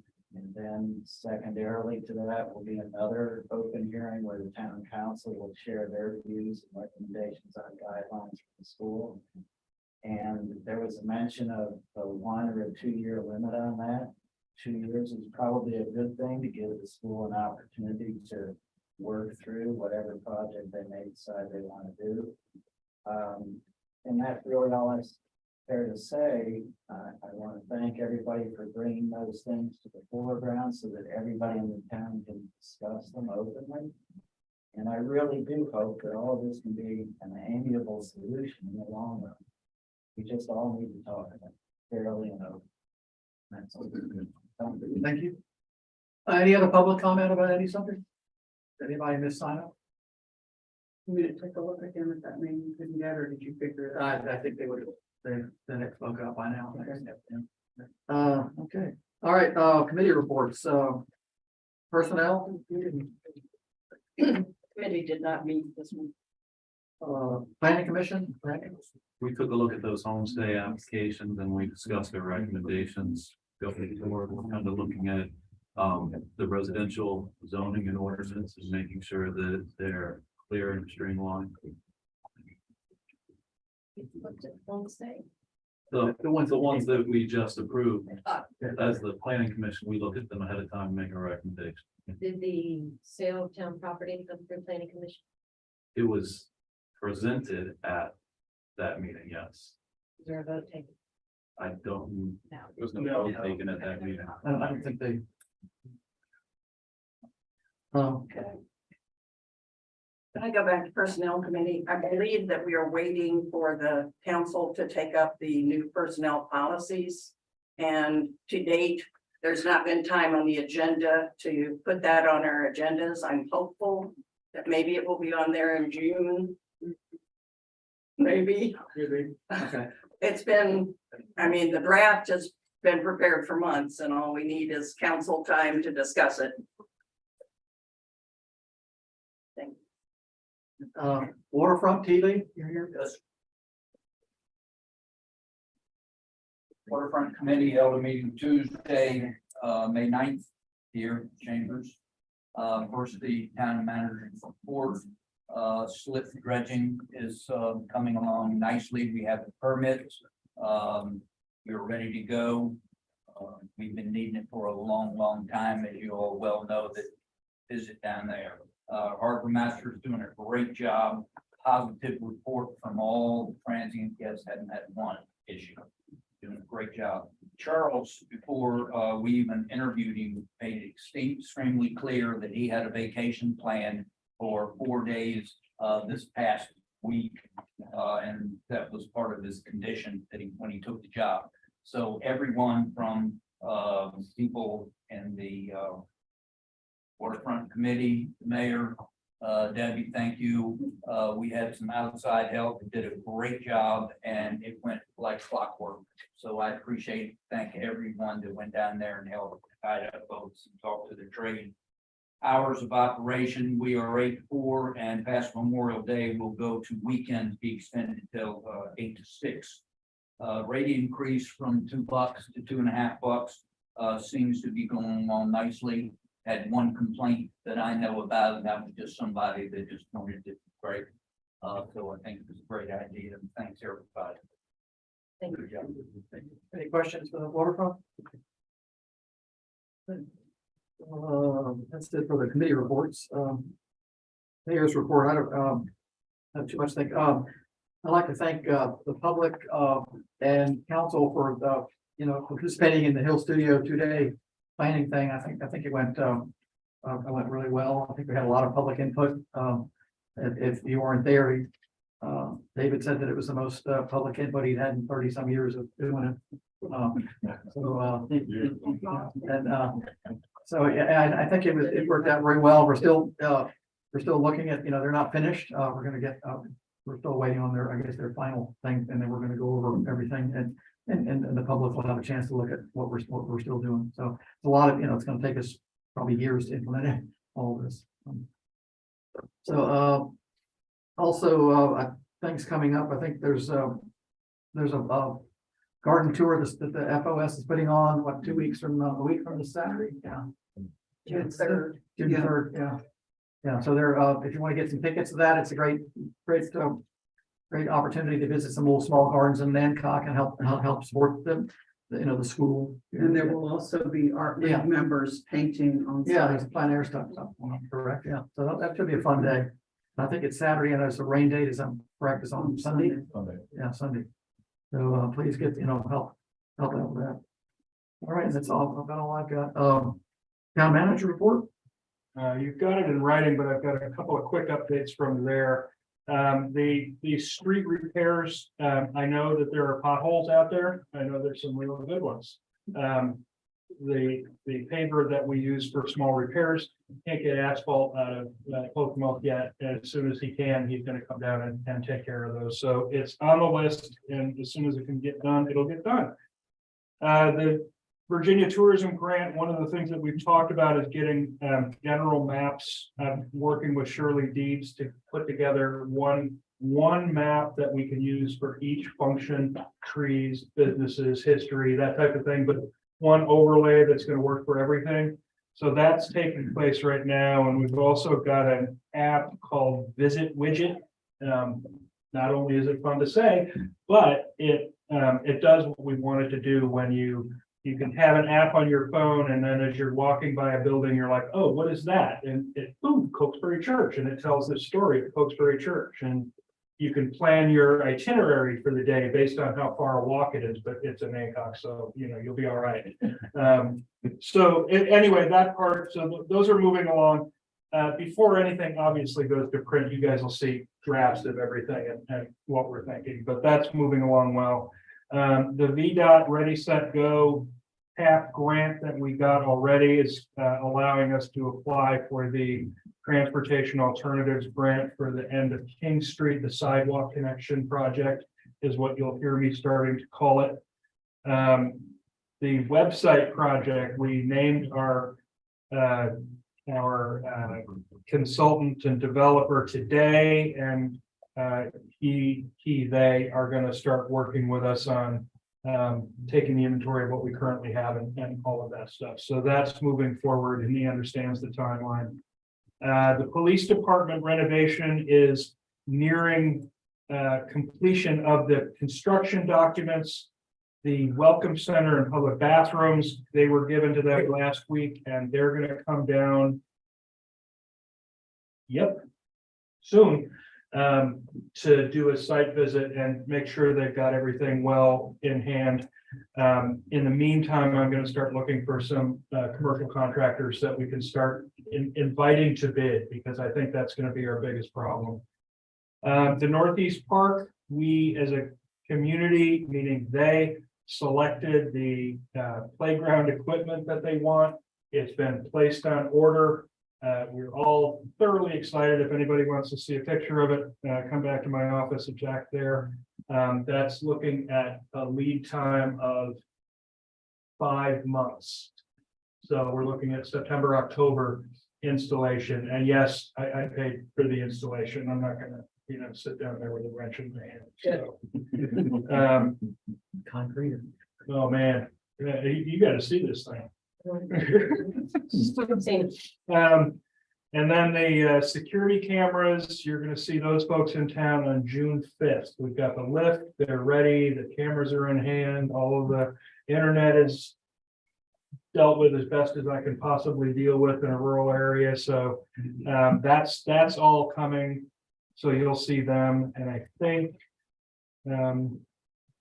that's about it as far as things that I'm gonna update. As far as the financials were concerned, we're 83% through the year. We've only got a couple more months. We're going through and finishing up some small projects that, are gonna have impact on like the repair and maintenance budget and things like that. But I don't know of any material changes that are gonna take us off pace between now and June 30th. That's a good thing. We've had a strong year from a revenue and expense point of view. We've also had a strong year for cash position, primarily because of the structured deal with HRSD. So, Good job. yeah, that's a nice one. That gives us some opportunities down the road that wouldn't normally be here. We put a new truck into service, didn't we? Yeah, well, sort of. That's the new public works truck. It's still got a work body, but the work body has a 16-week lead time. So I said, well, I'm not gonna have the truck sitting down in your lot for 16 weeks. You can bring it up here. So they did that, and the dump truck is still, that's the longest purchase I've ever made in my career. It is 2 years now going on that for one truck. Ford. I mean, it's not like I'm buying a Maserati, it's a Ford. So, yeah, it's, it is what it is, but it'll get here. It'll get here. Matt, I had some questions. Sure. The VDOT, Jefferson Street one-way, Yep. do we notify residents on that street that we want to one-way them, or do we get? First of all, that's not a decision. Okay. It's a conversation that's taking place. So And before we do anything like that, before we do anything Public like hearing. that, we'll have public hearing after public hearing. So, Okay. but there are 2 houses that will be affected by that, and both of them are on the corner of Holly. And so there are 13 houses that don't exist yet. So if we change it to one way, they won't ever know that it wasn't. True. Yeah. Except those 2 houses may have to drive down the block to get downtown, but we'll work that out. Actually, it's closer for them to get downtown. It would go the other way. Okay. Yeah. The Northeast project, I thought the bid had been approved. The bid was approved. I haven't gotten notice that the vendor, or that the contractor rather, had submitted that last affidavit that he needed to. And it's sort of a done deal at this point. Man, I hope so, because that was what was he, about a quarter of the other budget? Man, those other bids came back massive. Incredible. Yeah. I'm glad to know the playground's gonna be installed. The business facade grants, people are asking which businesses are receiving those. Do we have that information? No, I didn't. And we were gonna. it was supposed to be in my ARPA update, and honestly, I just forgot, so Debbie will email it to you guys. Okay. And it says the dredging under the floating dock, sorry. We'll need to wait until after the next boating season or after this. This boating Okay. season, yeah, we're looking at roughly, I'm hoping for October, November for that. Is there a problem with us with our groundwater wells exceeding, and do you see any, that sounds scary to me that, Well, we have a permit to draw 80 million gallons a year out of our groundwater. okay, We surpassed that last year, by how much? 10 million gallons. Then and we've got development coming. Yes, So in order to do that, we have to get a new application for Department of Health and DEQ to increase our volume permit. It's not an easy process. In fact, it's a horribly complicated process. So we retained the company that ANPDC uses for the groundwater permitting that they do to help us write the application for the increase. So we're going to probably go for 100 to 120 million gallon annual permit. so it sounds like the water is available, we just have to increase the amount that we're allowed to draw. Yeah, our well allows us, our well capacity is 610,000 gallons a day. We currently draw about 210,000 gallons a day. So we have a lot more capacity. That's not the problem. If they say you're only supposed to take this much, there's no, so I just want to make sure that we're. When was the last time, how long has that permit been in effect for that, for a long time? Well, no, it's Brian revised it 3 years ago. Oh, we applied and got more. We applied and the 80 was more. So the town is going through so much more water and we haven't developed that much. We've got a few houses here and there, but it's going up a lot. Was it the hospital, No, the hospital was on it. So that's one of the things that I want to do with the ARPA money with those valves is try to figure out where the water's going. Because reconciling our water bills, which show the volume, Yes, back to what came out of the ground Yeah. it is impossible, and they're not even close when you get there. They're way off. And then if you look at the influent meter down at the sewer plant, which I know y'all want to do. I'm gonna see it actually. Yeah, so that says how much water's coming in. Well, theoretically, if our system is closed, it's sewer, not stormwater, so it should be pretty close to what came out of the ground goes into their influent meter, and it's not. But you have stormwater infused into. this Well, you pipe. got some, but even they say that, an old terracotta pipe, which we don't have anymore, but, will infiltrate Right, some, but the II is so much higher than our well. It's a little strange. We'll work on that. Yeah, well, one more thing on the list. Do we have any questions for the county? Yeah, just because I see some eyebrows from the Jefferson Street area raised out in the audience. Matt, Want me to tell the could you story? give a summary of what the comment referred to? Sure, we have in the contract that we negotiated with HRSD. We negotiated for them to put sewer line and laterals in for all 13 houses around Jefferson. In addition to that, it said that they had to restore that road to VDOT conditions or specifications. That road is currently a VDOT road, it's not ours. So when we said, VDOT specification, Chris and his team went back to HRSD and said it has to be 18 feet wide, the sub base of 18 inches crushed stone and another 10 inches of asphalt on top. It would be the finest road in all the land. And 18 feet wide plus 2 feet shoulder on each side. Well, that's wider than Market Street.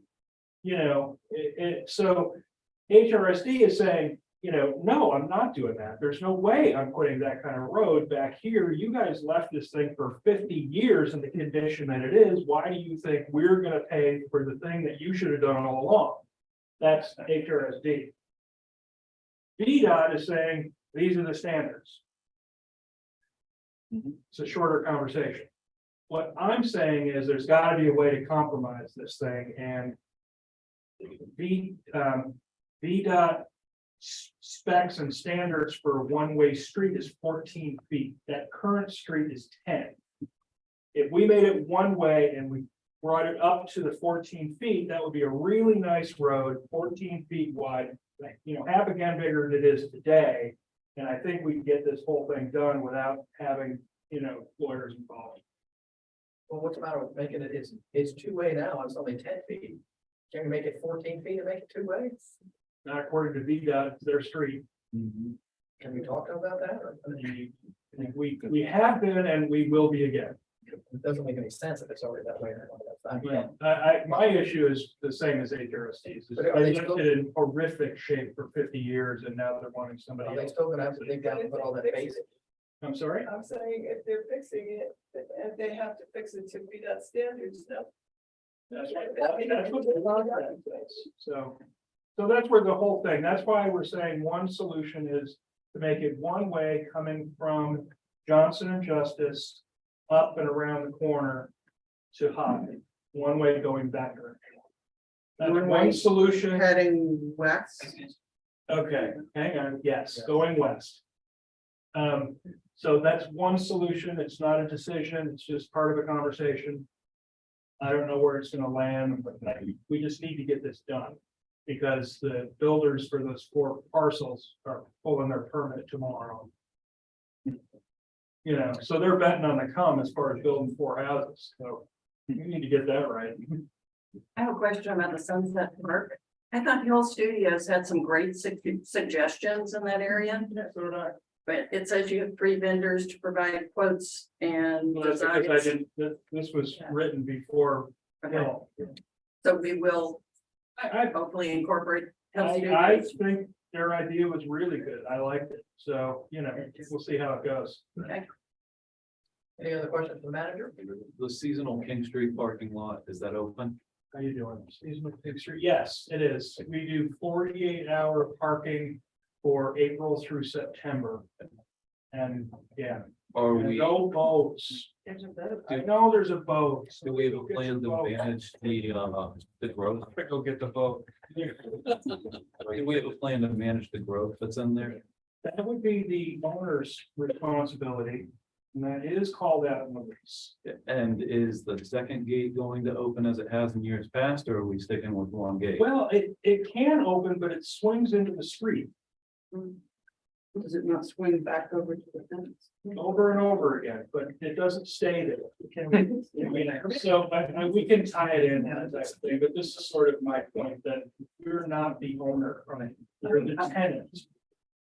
Well, we can work that out right now. I have a question about the financial report. Sure.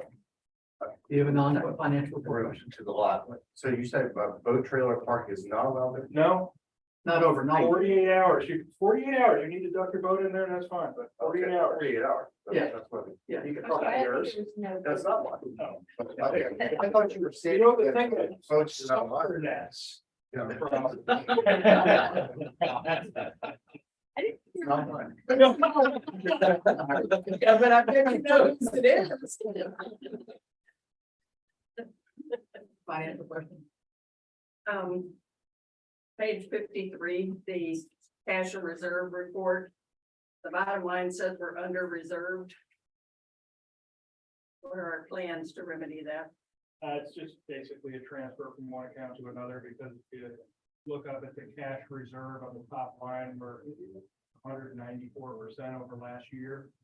Yeah, so I usually only true it up once a quarter, it's kind of the hassle to trade. But yeah, at year end, I true it up.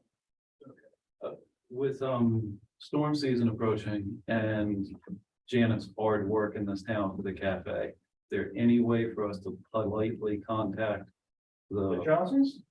to They couldn't politely contact. remove the failing awning. Yeah, no, they're a hot mess. They're blowing all over the place. Yeah.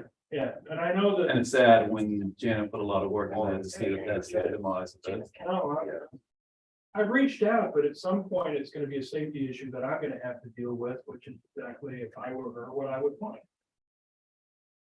My last thing is regarding public hearings regarding properties in other municipalities. There are Wait, which property? just in properties in general. We've had the school, the pavilion being built. We've had the property that's possibly being sold. You have other things that affect properties. In other municipalities, they put signs in front of those that depict that there's a public hearing, public announcement outside the newspaper, outside of that. Is that something we could consider to get more public awareness of what's affecting different portions of our town? Good idea. Where do they put the signs? If you go to different counties, you can look it up on the internet, but I know Fairfax County in Virginia does this, where they, in front of the property that's being affected, they put, in Fairfax County, it used to be like an orange sign with a white, Yeah. I display. know exactly what the one you're talking about.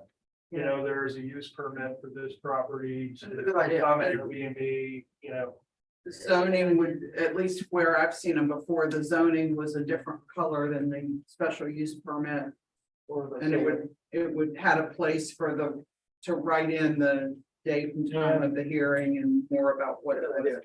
It would just be another way to create awareness. I would love for more people to show up and not say I didn't know. Well, that's easy enough to do. Sure. Yeah. Well, let's do it. Who's gonna pay for it? Brandon, you're gonna design the sign? I'm sure we can find it. You are. Sure. Maybe he reduces. No, they're specific for the use. Purpose. It should be No. a backer that you can put the paper sign advertisement on that states what it is. Each application has its, at least where I've seen it, each application has its own. Well, that could get expensive. Well, It's a piece of paper that you put into a slotted, That's the. like when we did the announcements for the town planning. That was out on the sidewalk announcing that, you would essentially get all of those, you could put it on the property and get something. Oh, it'd be a generic thing and then you put a specific thing about. Exactly. on it. Yeah. But that makes sense, yeah. Yeah, because I can really find, they cost me $150 or something, is all, you know.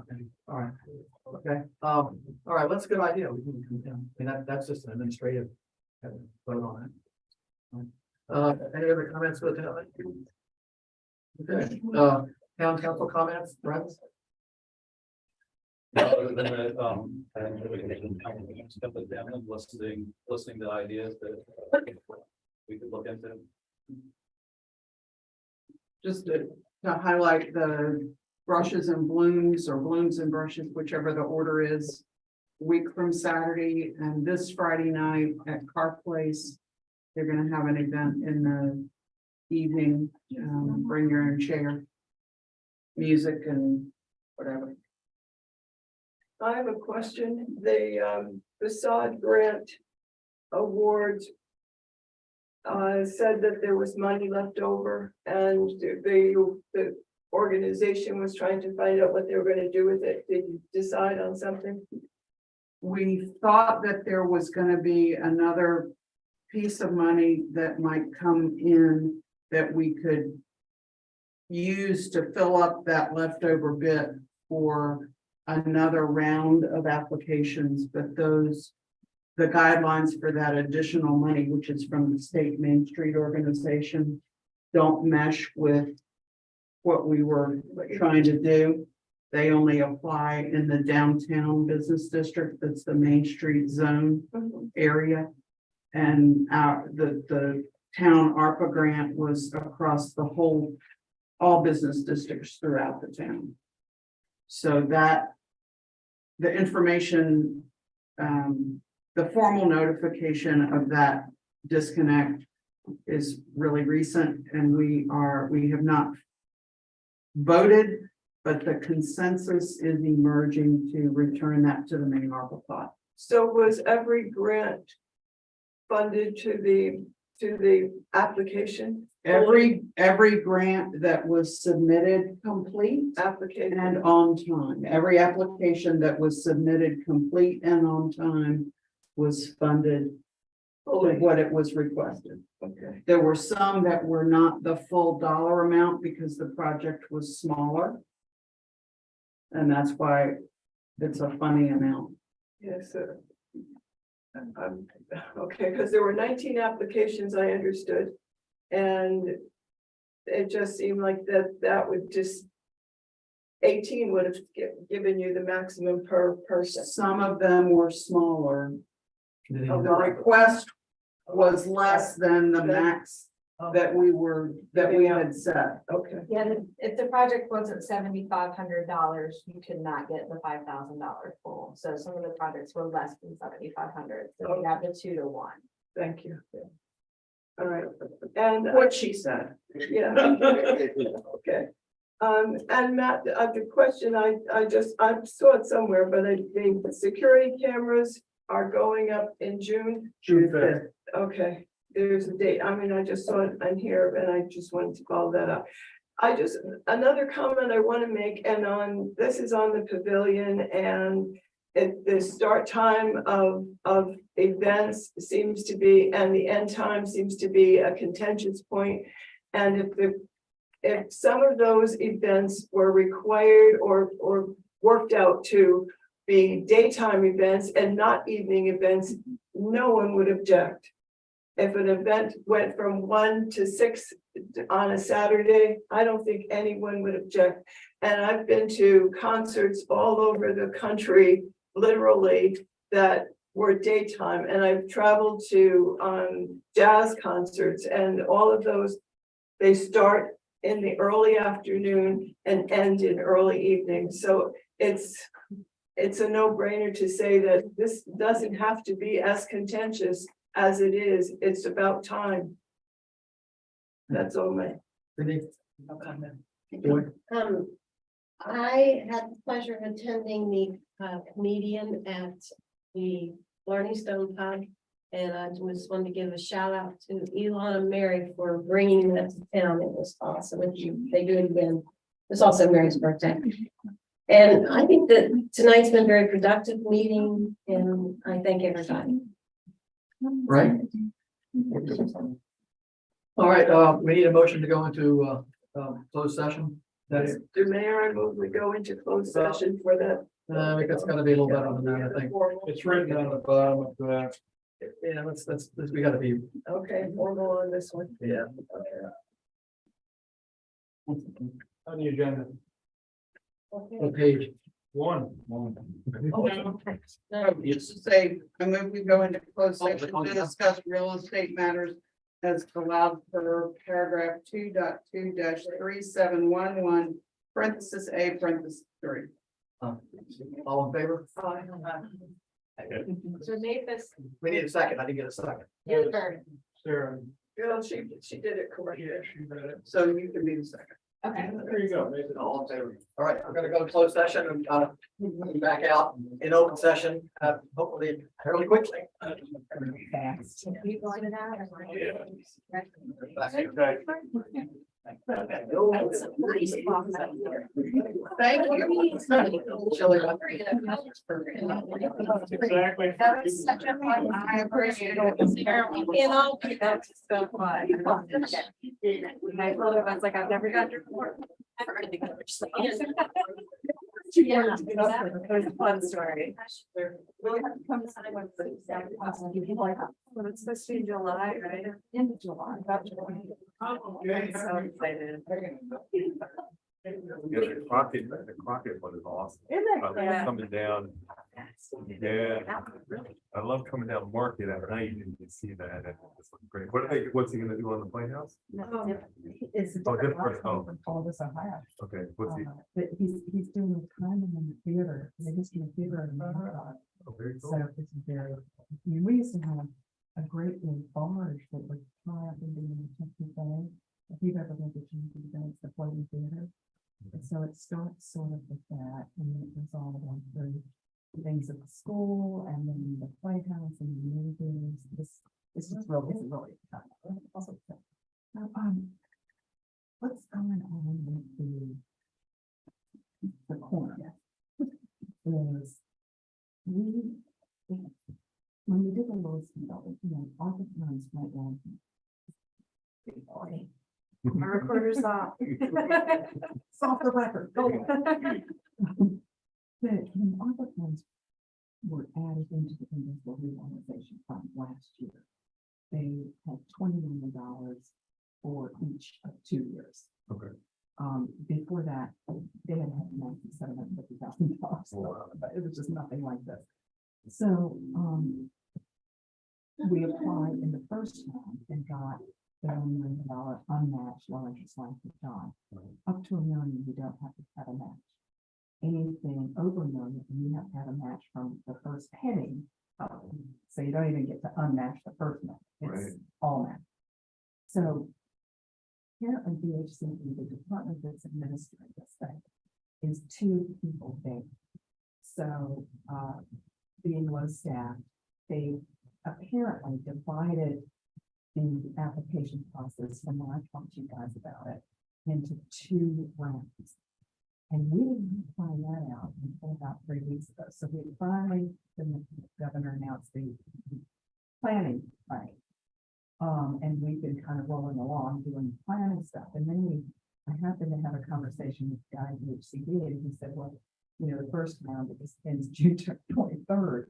So, and that's for 10 million. And then the second round ends in October for another 10 million. And where they let 2 buildings apply for that first 20 million last year, they only let in 1 building. So we jumped to it and started working at 51. Because they already have more plans, they're further along. Right. And we can make that June 23rd deadline. So that's where we are now, and trying to get him the money that he needs, which is what they were voting on the resolution to do. And then we'll come back and apply for our building for whatever plan we devise for money, to get, whether we want a standard million and get it, try to ask for an unmatched loan, or whether we say, we can do this if we go over, but then we're gonna have to find funding, matching. If he does not get it, we're going to explain to him that our goal is to bring as much money into the town's revolving loan fund. So he's got one shot. We've got one shot, and that's this coming. You're just anxiously awaiting, huh? And then Take a nap. the 20 Market Street will be. The plan over there, and you still get a guy. And I know, it's it's funny to me how just they so, just does that make sense? clearly these people just have like one interest only. They don't care about the whole operation of the town. This is. It's the market. Yeah, I get it. We're doing, They're indifferent about this, but we just, probably got the survey. no, you did great. So that is an update, if you notice. How. Spots, other kinds of things. But anyway, I think what, is going to update the entire market study, and then we're gonna go back and we've got enough in the planning funds to have them target each building specifically, so that we can use that sort of what they call a one sheet of information as part of the application. So, yeah, so we are already doing that. Self-employment architectural claims for upstairs in the apartment, and downstairs sort of out of what they were talking about, bodega tax or something. So because they're further along, and because the building's already gutted, so we didn't have to find the hazard studies done for asbestos and mold and that, because stuff's already out of there. It's a quicker, simple process. So with that said, we've also found out that, like they were asking, the IRL loan is not transferable. If John sold his whole building to him, you have to pay off whatever you borrowed. And the next person would have to go find money. So if they need to buy the loan. So once the self loans, if we get the loan, they have to own the building, or pay it back. The planning money is transferred. That makes sense. So if someone wanted to come in this process, and I mean, it has to be fast because, but more clearly target, let's say, the from store, to have the downstairs design more specifically drawn with the funds we have. And money more specifically drawn now. would be- So just saying.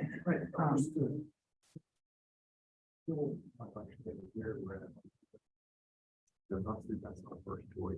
Oh, There's a lot of commercial activity going on right now. Yeah. And so. That's not. You don't want Wait, to and miss I about don't want to make another 6 months, and now I've lost every opportunity for other buildings. I completely understand. Right. The other thing that we have is going on. Right. Building on. Right. And she's just dug in that one. And because that to me would have been the second choice of you guys. Right. And I can keep advocating, but it's been said. He's, again, it's a bit too low. I don't understand what's the matter. Miguel handled the sale of his own restaurant to, Michelle. She just doesn't want to have to deal with it.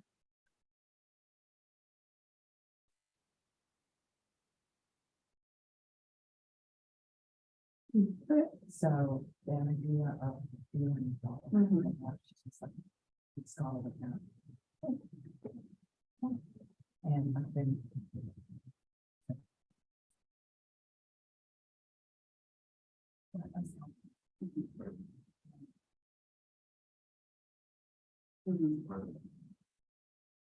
So that happens in town, where there's just one building. That's kind of like I know that Tony, I don't know that that would be good for everyone, but I mean, the bank building. Good body, nice people. Yeah, that's. Yeah, that was a little pricey, which I'm fine. I think someone said that, I heard that I had a pretty more. right, I still don't. I heard that Out there, but actually, Barbara Johnson. those seems a little pricey. So You stand with 20 that market. with 20, I'm waiting there to hear from, someone that is going to be really helpful and what it's going to talk to her this week, just about directional. Because we really are going to pull a lot and to the whole plan.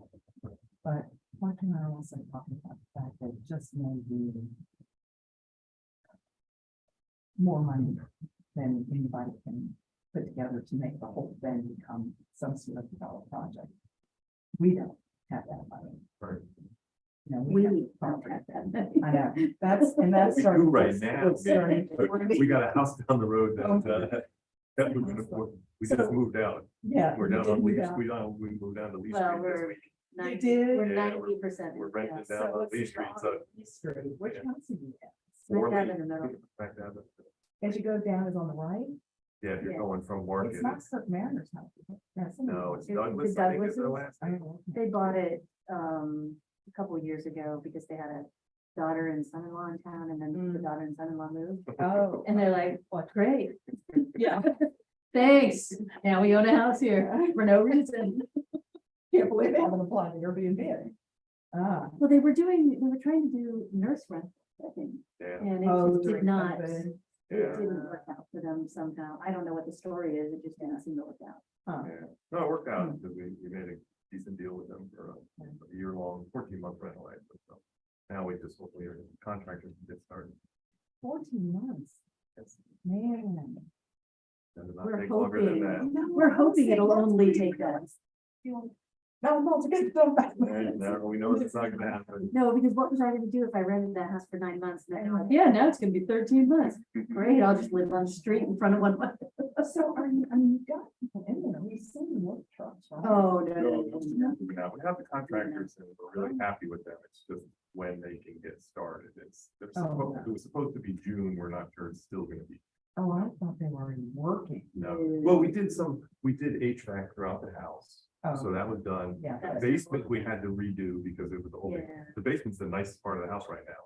So they put this gutter, inside gutter, they redid the whole, Is there some pump down yeah, the sump pump, repoured concrete. I mean, it's like, I'm gonna go down and just sit here. It's the nicest room in the whole house. It's Dry space on these before. So. Remember doing that. Yeah, so we took care of some of the things we could get done before they start doing any of the other work, so. But it's just a matter of, that hasn't started. And I'm still cleaning up stuff. Yeah. How are the girls doing? Yeah, They're tired of moving around, yeah. but we're taking them on a bunch of trips this summer. Oh, yeah? Happy. Where are you going? Where are you going? We're actually going to Europe next week for 3 weeks. Ooh, So we're gonna do a cruise and then we're gonna spend some time on the front end and the back end. In Spain and Italy. have they been before? Oh, are they excited? I hope they're excited. They are, right now, they're still dealing with the last week of school, so I don't, Yeah. it'll get exciting later this week, I think. Then they go to camp for a couple of weeks.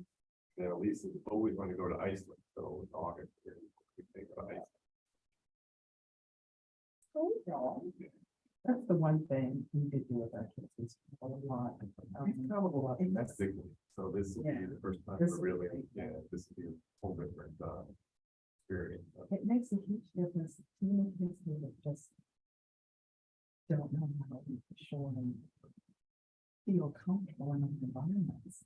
So, yeah, and I mean, they're coming from a place where they've already sort of been indoctrinated to cities, but doesn't hurt to be.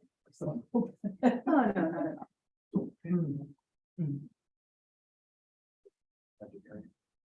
You know, there's It's 3 cute. buildings Yeah, there. cool. That was So- for sale at one point. The and then it- one next to Imaginarium. Right. Again. That's not gonna Against the happen. bank. So she's probably asking. And Well, I know then- it's almost 200 on the market before, which I know is a little crazy. Okay.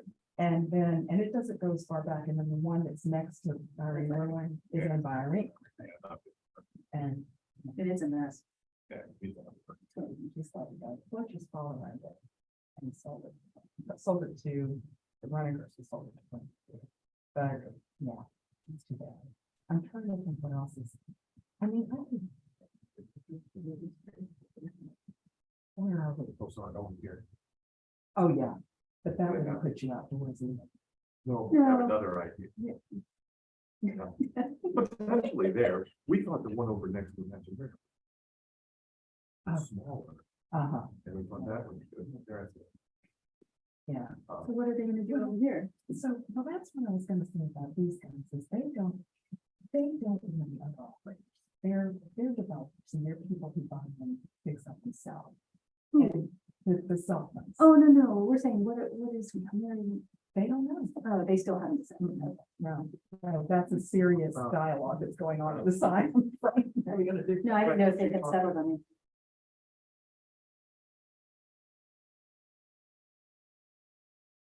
That's kind of what the sentence they first designed or the person before this. That's why we need to get in first.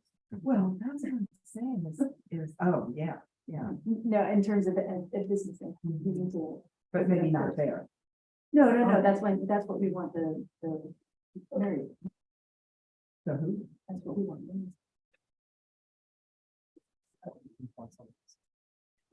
lease. Oh, Lease it. If they don't do anything with it, we just want to lease. I think they're- thinking There about it. might be, I probably shouldn't say much more. I think there just might be more to that story. Yeah. Okay. But yeah. Like waiting for other dominoes to go.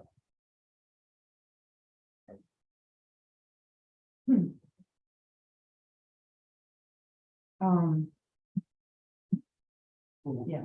So. Realistic. Market, like, where we get to, I mean, yes, no, you know. I know, I don't, I'm not trying to. I'll be honest, the last couple of weeks, we kind of shifted away from anything to do with it and accept what's already in the plans. Because this looming deadline scared us, with us realizing we had to split it up and everything, so.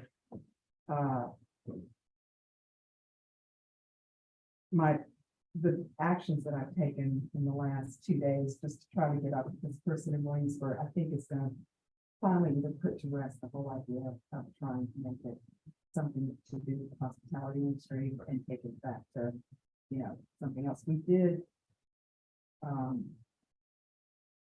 participate in the planning. I don't know if y'all were at the final presentation.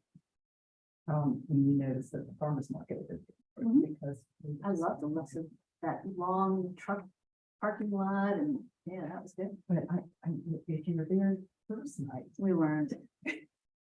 they were presenting it and I'm sitting there going, oh my God, I totally left my farmer's market hat off. And I needed to move it. And so they presented, I'm going, wait a minute, where is it? So I worked up the whole plan and got it to David Hill and they incorporated it the next day. Thank No, that God. looks great. But it does mean that. I don't think this is, Plus this over, to see. I don't if think part this of is a good sign. So. So again, I feel like that though, it's. the Brooklyn were north of the town, so to me, it'd be foolish to say that. Well, one would hope. I mean, I noticed, we hadn't really taken numbers. We've always counted, but I hadn't really added it up to think about, totally how many people do we bring in town a year. Until Joni got up here a few months ago and started advocating for the schools and we bring 10,000 people a year. And I said, how many do we, added up, we bring over that. Oh, I'm sure every Saturday, I love it when I come down Saturday, it's people everywhere. Yeah, and it's gotten even better this year. It really jumped up from last year, so. For Saturday, it was abysmal, and we still did okay, but, we've made that point in town enough to try to, make them realize, and moving it out to school or somewhere that's not in the center of town, you won't have that. So, we're advocating for that. But I think we're gonna figure this out by the end of June. We're leaving on the 20th to go to Andrewsburg, Boston. I think we all kind of feel like, Fletcher and I both feel like we just need to say, and we need to talk to our kids. Because part of what's in the thing is us maybe just saying, in a sense.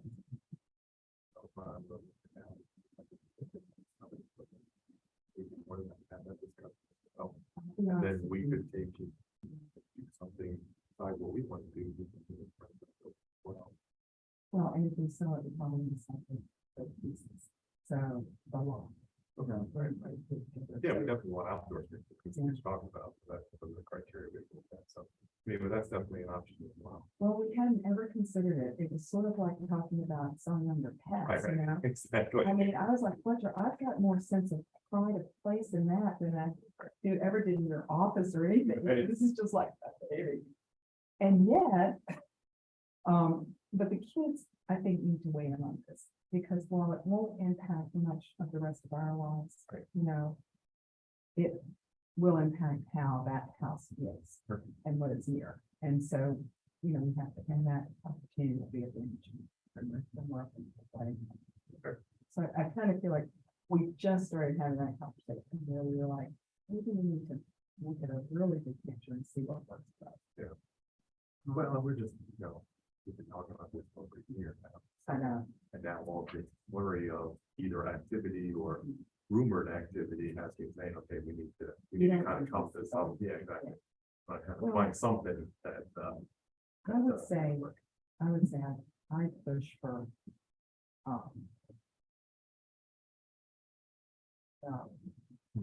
garden. So that building came as a fit for the first thing we talked about. For the other stuff, I don't know.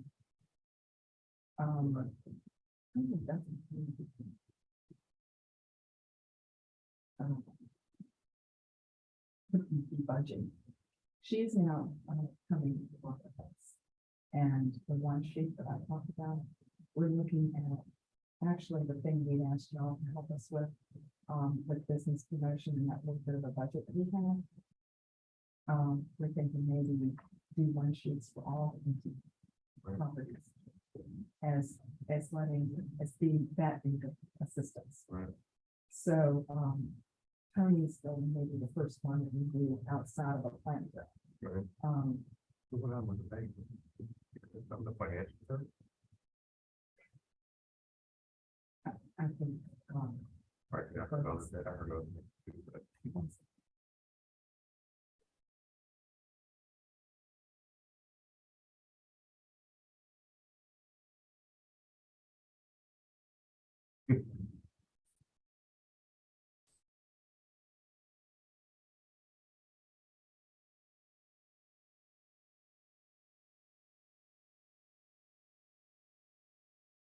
I did it.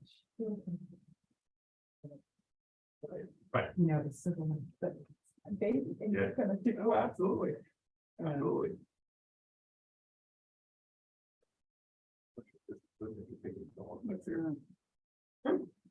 They're gonna pay more.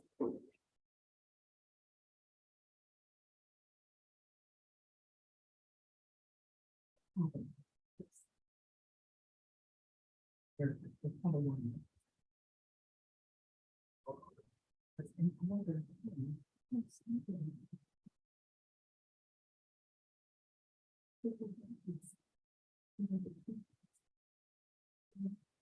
Yeah, I thought those were there. Oh, they didn't know those were there. Oh, I mean, it's but Sorry. I'm not. Right. Take a look. Hmm. And. Maybe we want to, oh, we can back down to in the backyard. You know, so they. They had a mini boardwalk that ended in a little green area. That was still on the other side of what I proposed property line, so it doesn't affect that. And honestly, I would be totally do that because then they have to clear out all that brush and all the vines and all what's going on there. I'd have a better view if they did that. So I want to somebody can still do that, and I'll be happy to decide this thing and to cut it like that. And we're all just kind of looking at, I mean, maybe this is wrong. It was not a vengeance thing. It wasn't a spite thing. It was just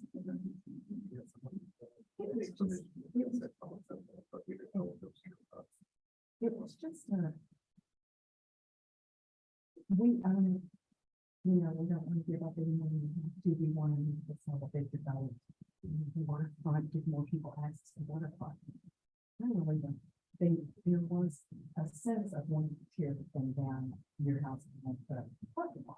I don't think that was drawn with the intention of, well, we didn't get a parking lot, so we're going to do this. You know, it was more just, what was the point? It was more because they got that crazy design, like you were saying,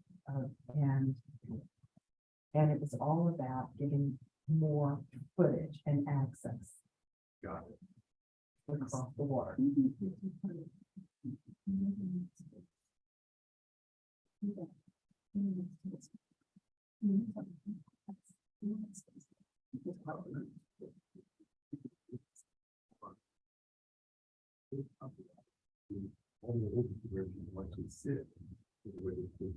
It's 30, 40, 50.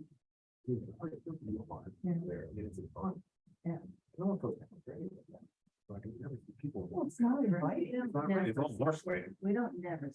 I have a wedding party, they came all in our backyard, took pictures. People in our backyard. That's what I'm saying about about just, you know, trying to walk from Melanie else, mom, because you know, it just, you just don't want to look out in the backyard and go, who's that? Right. And I can't tell them to leave. I mean, that's the key thing. I can't tell them to leave. If they're doing something that I don't want. That's why I'm wondering if they're gonna- I want to be able to say, could you please move 50 feet over there? Yeah.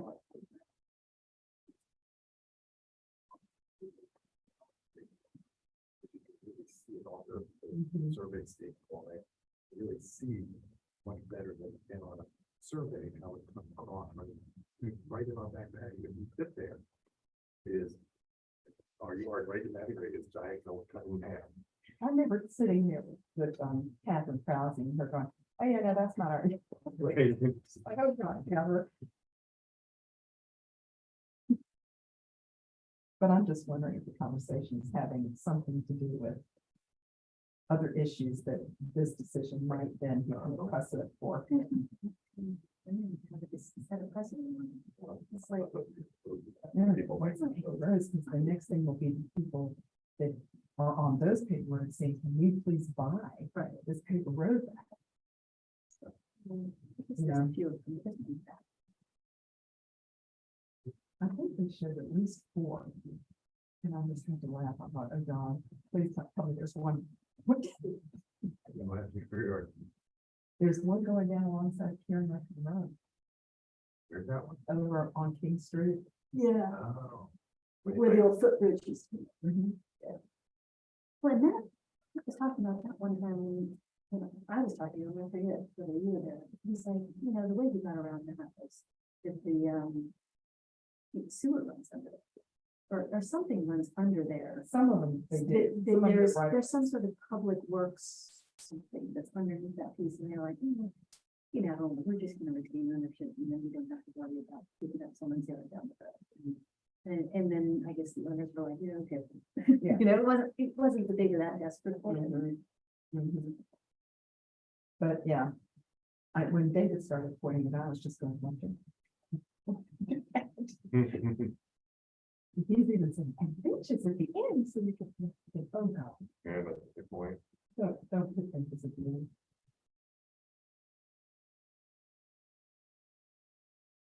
There was a serious effort when we got there to have a water trail back of all of our yards, from Ames Street Bridge to back.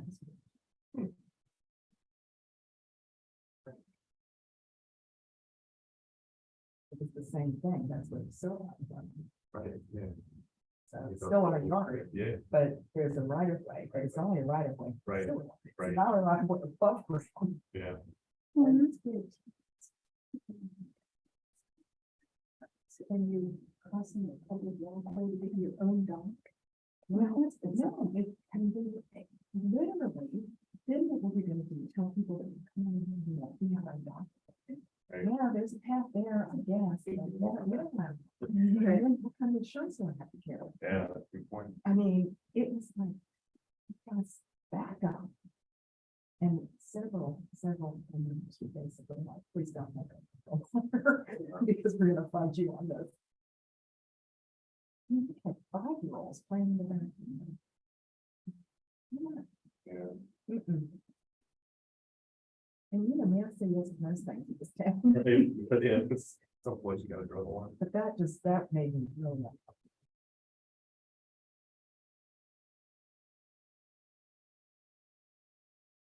I'm wondering if we're going to postpone it and say we've got to get somebody to do it first. Yeah.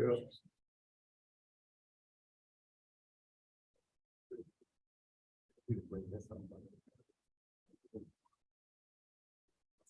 Crazy, it's a problem. Cause that's what happened, we went to a commercial real estate agent, and they said that we have no idea. Yeah. We have no idea how we would even appraise this, and so that's why we came back to that and said, you know, what do you think? And that's where he said, well, we have one other piece of land. Yeah, Here. which has value because it's built big enough to build Yeah, it. and yours is a buildable lot, so I think, like you said, I think even the amount that we offered is more than it's probably worth, because it's a tiny little triangle and it's not buildable, so you can't really sell it, do anything with I mean, I hope that made sense because I was trying to influence a little bit it. to not go back and say we need an appraisal. Right.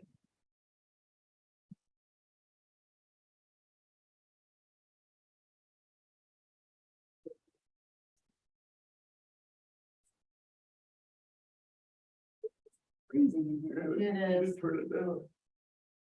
Debbie, that receipt that I gave you was for those signs. Right. And Fletcher covered it because he was in such a hurry, but I think Okay. Matt said he'd reimburse. Yeah, that's fine. That's why I'm giving it to you.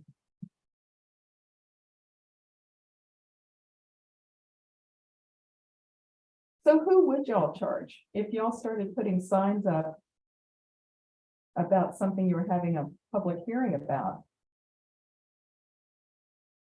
Are you talking about what Brandon was talking about? Yeah, I think that he was talking about like. You know, like if you have a permit for your house, if you have something under construction, how you have to list that there's a permit. I think that's what.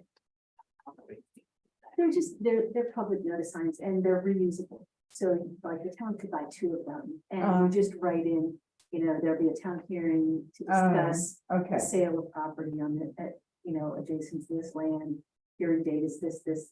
And it might even have a place to write in, like, for more details, go to. Mhm, the town okay. head. So it's not line gonna be a specific great one. big. No, it's like Print those it out. little, right, Yeah. actually, the ones in Fairfax County are the board that they lean up against the tree or something, I I think remember. it's supposed to be those. They're trying, standard yeah, boards, But they're totally reusable, so you wouldn't have, the town could buy a couple of them and reuse them over and over.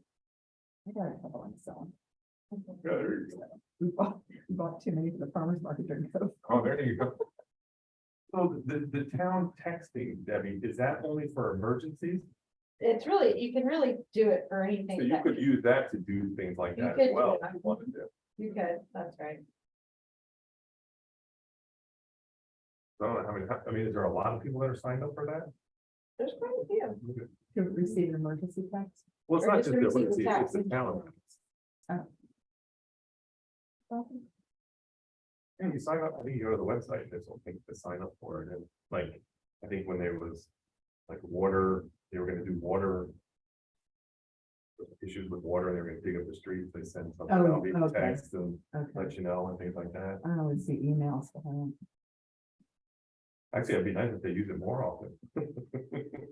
I know. So now There's with also everything going on. Contact, are you on that one?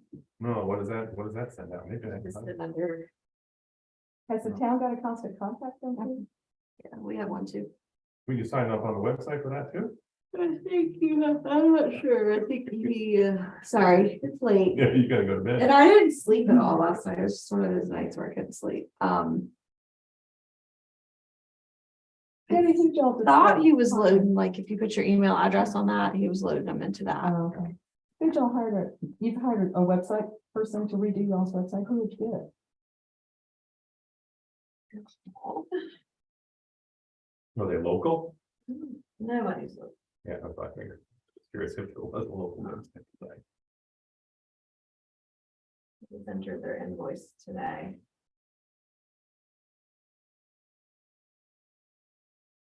Vision EFX, How'd you find them? Matt solicited the bids and Where are they located? well, their remit to address is actually in Virginia Beach. Virginia Beach. Have you got other examples of sites they've designed? I don't have any of that. Matt did all of that I'm curious. about legwork. that. Hmm.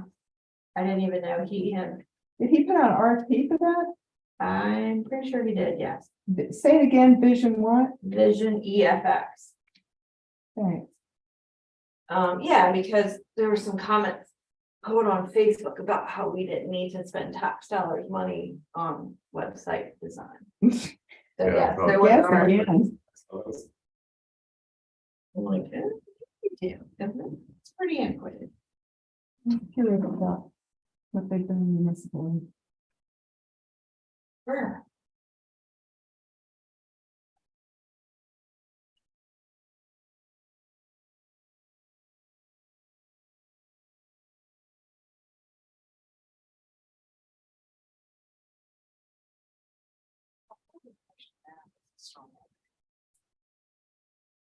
Well, in his own quiet way, it could have been a little more. Influence some people.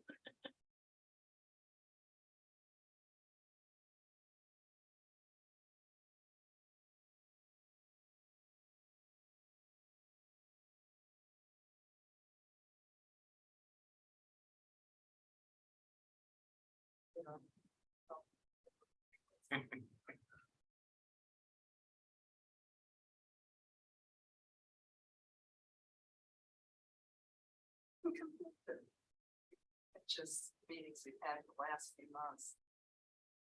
This has been crazy.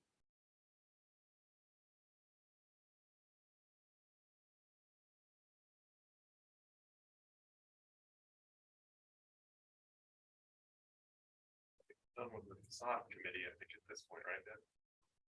And I'll figure out what I can do next. What's that? I don't think anybody knows I'm on it. I've kept the whole file just for that reason. I gotta tell. I don't want people following me down the street at night.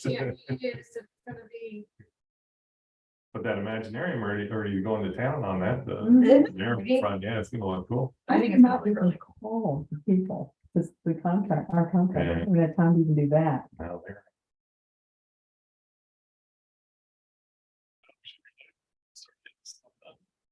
Ones that are painting.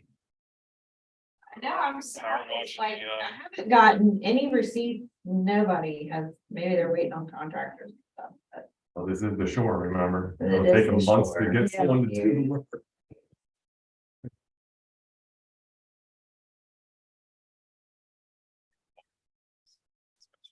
Jenny with the White House gives power wash.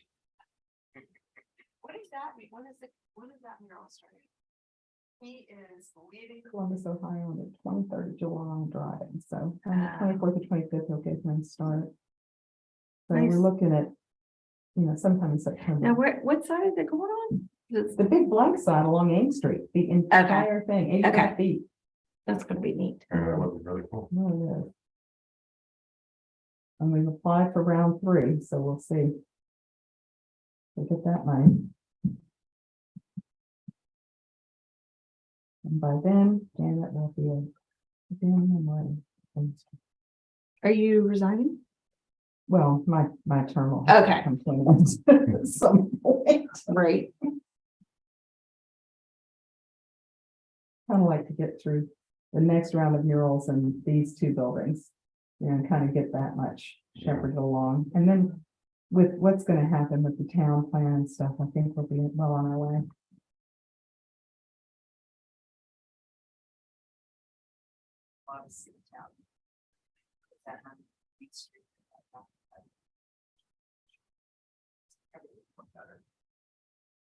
Yeah.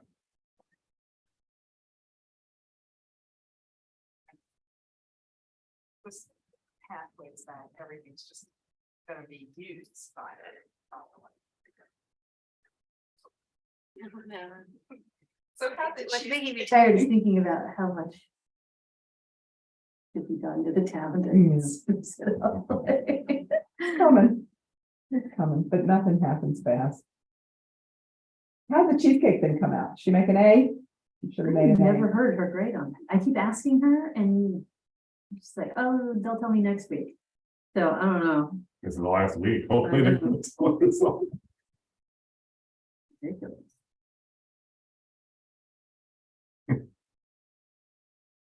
Well, speaking of the building, they have wrestling. Youth wrestling down at Broadwater at the gym, and they're gonna redo the gym this summer. So I guess, Ray and Anna Baggles, boys, do wrestling. So it was funny because on the weekend, Anna comes up and she's like in workout clothes and she goes, do you think we could use your building for wrestling? And I'm looking at her going, Anna, you do wrestling? It was for her boys. But we just, talked to the guy today and he came over so that the coach, Casey, is gonna use the showroom of our building during the summer. Yeah. Yeah. It's not, I don't, it's not Broadwater. Not, yeah, It's like a youth right, club you look- thing, yeah. but they were using correct. Growers Gym, and Right. they're redoing the gym this summer. They So, must be talking about it. The gym is. Yeah, I think they were redoing the gym, the Fine Arts Center, they are doing a bunch of. is the Fine Arts Center, maybe the old gym? It is. Yeah, it is. That's That's what exactly they what they're were redoing. doing. Yeah, Yeah, they've apparently found- Long overdue. Yeah. Long overdue. Yeah. And yeah, as far as I can tell, they're only painting it. What it really needs to be is. I think that's more, I think, The bomb needs to go. yeah, I think it turned into more than they thought. It's gonna be more than painting. according to- Well, they already did the roof. That was the problem. It was leaking. Mhm. And then I think, did they replace all the ceiling? I think they were waiting for something to dry out. I don't know. Yeah, like we found a lot of, yeah. So. Anyway, we're gonna let him do that. That'd be fun, people walking by watching Yeah, wrestling. you know.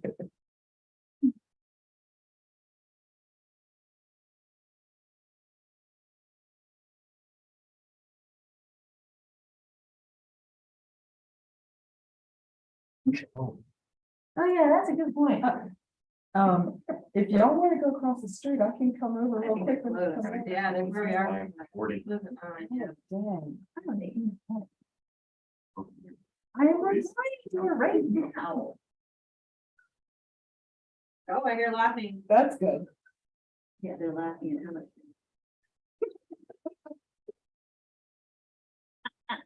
47,000. Add a zero, I mean.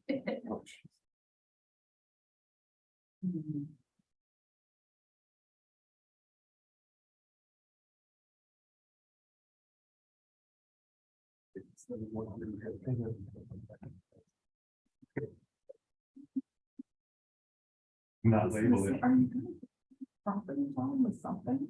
Yeah, oh, it's not really fun. It's not really bad. It's, you know, you have to buy about $7,000 over 2 years now.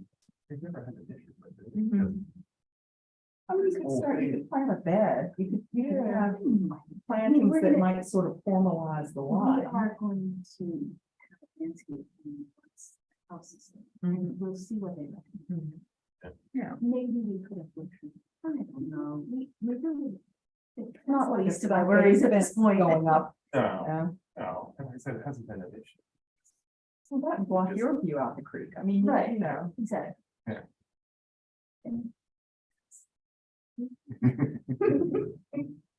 Since that does not.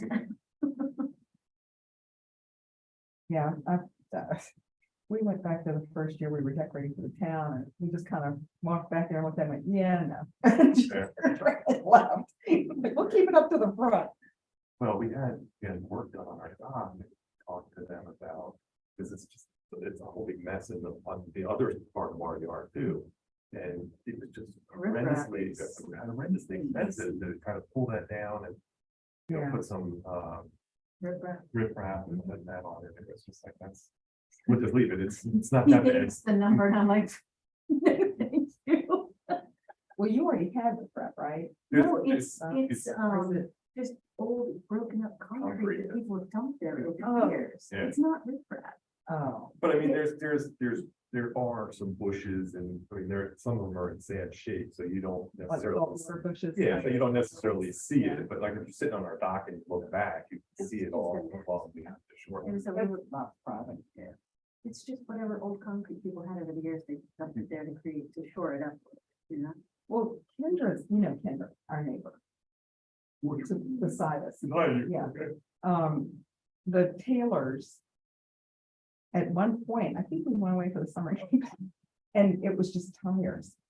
Like just tire, just to hold the sand. And eventually all filled in, they're gone, you can't see them now, I'm sure they're under there somewhere. But it's like, yeah, you know, nobody's looking down here.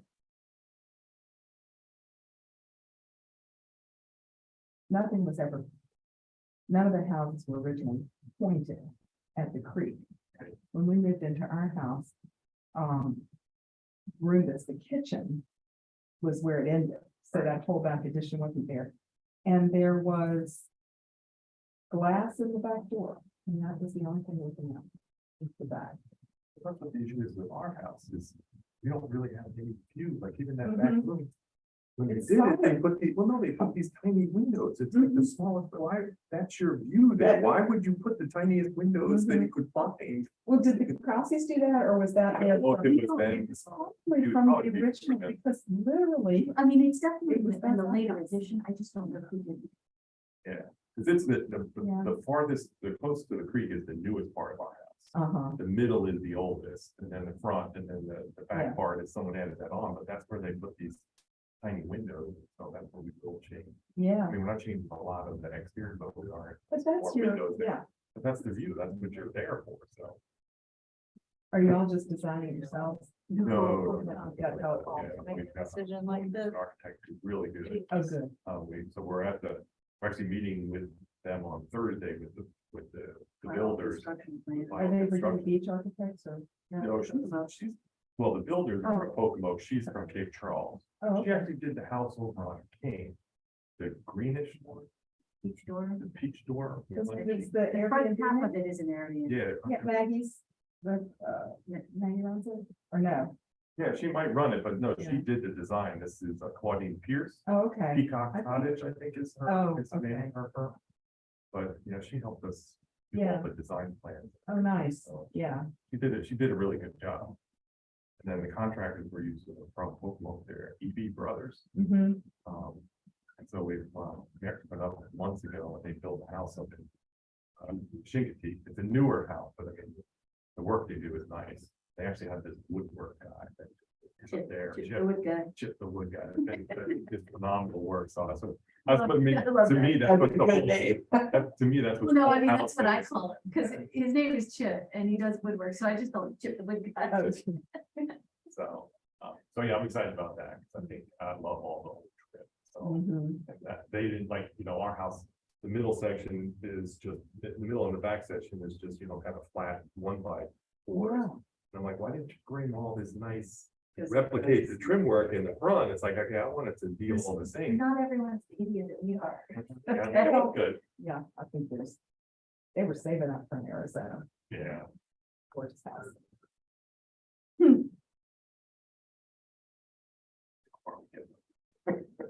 So. Bathrooms, huh? Yes. Bathrooms, Yeah, so we'll actually. and nowhere to go but up. Yeah, Nowhere to go to us. yeah, that's- I could build them myself and do better than what I have. Yeah, so essentially what we'll do is upstairs in the front part of the house, there's 3 bedrooms. Yeah. Then in the middle section, there's 1 bed. We're gonna take 1 bedroom upstairs and turn it into a hall bath. And then it'll come off that front room and be behind it in the bathroom. Nice, So we'll lose 1 bedroom, but we'll paint 2 bathrooms, 2 full bathrooms up there. yeah. So, and that's, I mean, but other than that, we're probably changing. Oh, we are gonna lose the backstairs, which Yeah, I went back and forth over and over, they are death traps. Yeah. But it was, to me, it was historical, but in the end, it was 3-1 and I know exactly what they, yeah, yes. you don't need those. But I mean, other than that, obviously, we're gonna, And it's not a big enough house to need a back stair because Right. it's only a few steps to the front stairs. It wasn't for the regular people. yeah. I know, Yeah. I know. It was for- Well, yeah. it was, well, actually, the middle part is the oldest part, the 40s, and it was the only stairs up to the, like, it was a kitchen with a room above and that's where the stairs. Uh-huh. So they are historical in the sense that the original middle part of the house was a room over room, and so there are the stairs that took you from the kitchen out. Those treads probably are hard fight. They Oh, are. yeah. Oh, yeah, Yeah. yeah, we're gonna try to save a lot. I mean, the floors, we have probably 8 different types of floors throughout the house, so we're not sure what will stay and what will go, but we're gonna hope to use whatever we go in other, Oh, yeah. in other ways. Yeah. And then the kitchen, have y'all been able to keep the kitchen the way it was? Because I know the countertops were high. Yeah, we're gonna tweak that a little bit. Yeah. We're not gonna change I it. went and visited them, I'm just like, whoa, you think you're gonna sell this house one day, they better be really tall. Well, but what's Well- funny with me is you have those huge, the countertops are really high, but then how did they use the bathroom upstairs? It's underneath. I bang my head and I'm like 5'10". Yeah. I'm like, where did you come up with this? That was their trade up. If I have to duck upstairs, I'm gonna get what I want downstairs. Yeah. I think Yeah, there she's was just a lot of gonna trade-off. chop off Mhm. the inches from the island. Yeah, it is. Mhm. Mhm. Right, the stove is just sitting up on 2x4s to get it up to the height, that, you can look right under the stove, it's just sitting on 2x4s, to prop it up to the height of the counter. Yeah, that'll make a big difference. Because the cabinets are pretty. In my recollection. Hold on, well, though. Oh, well. Yeah, I don't know if they're cheap or not, but like the Mhm. paint is all also. Even in Claudine, like their rooms, it's double just. living the heck out of that business, because it's just, it's destroyed on some cabinets. Wow. And even the And cabinets themselves are. damage is, the water damage is crazy on them. I don't know if they would have any water things in that, regular basis, food plates. They were nice cabinets. You know, the house was just damn. I don't know what they're doing back there, folks, must be having a cocktail party. Yeah, I know, they shouldn't have leave mine to that, how you doing? Yeah, they've been at the planning meeting, Yes. yeah. Knock on the door and tell me, yeah, there we go, Debbie. Knock them up. Matter of, they just keep my number. Okay, We're gonna be good neighbors. absolutely. We're in this for the long run. Yeah. My back's hurting terribly. I know, I stood up. We need- What's the verdict? They're almost. Oh, they're calling? No, they're in. I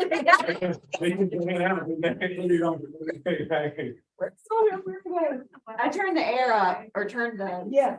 Yes. Turned it warmer.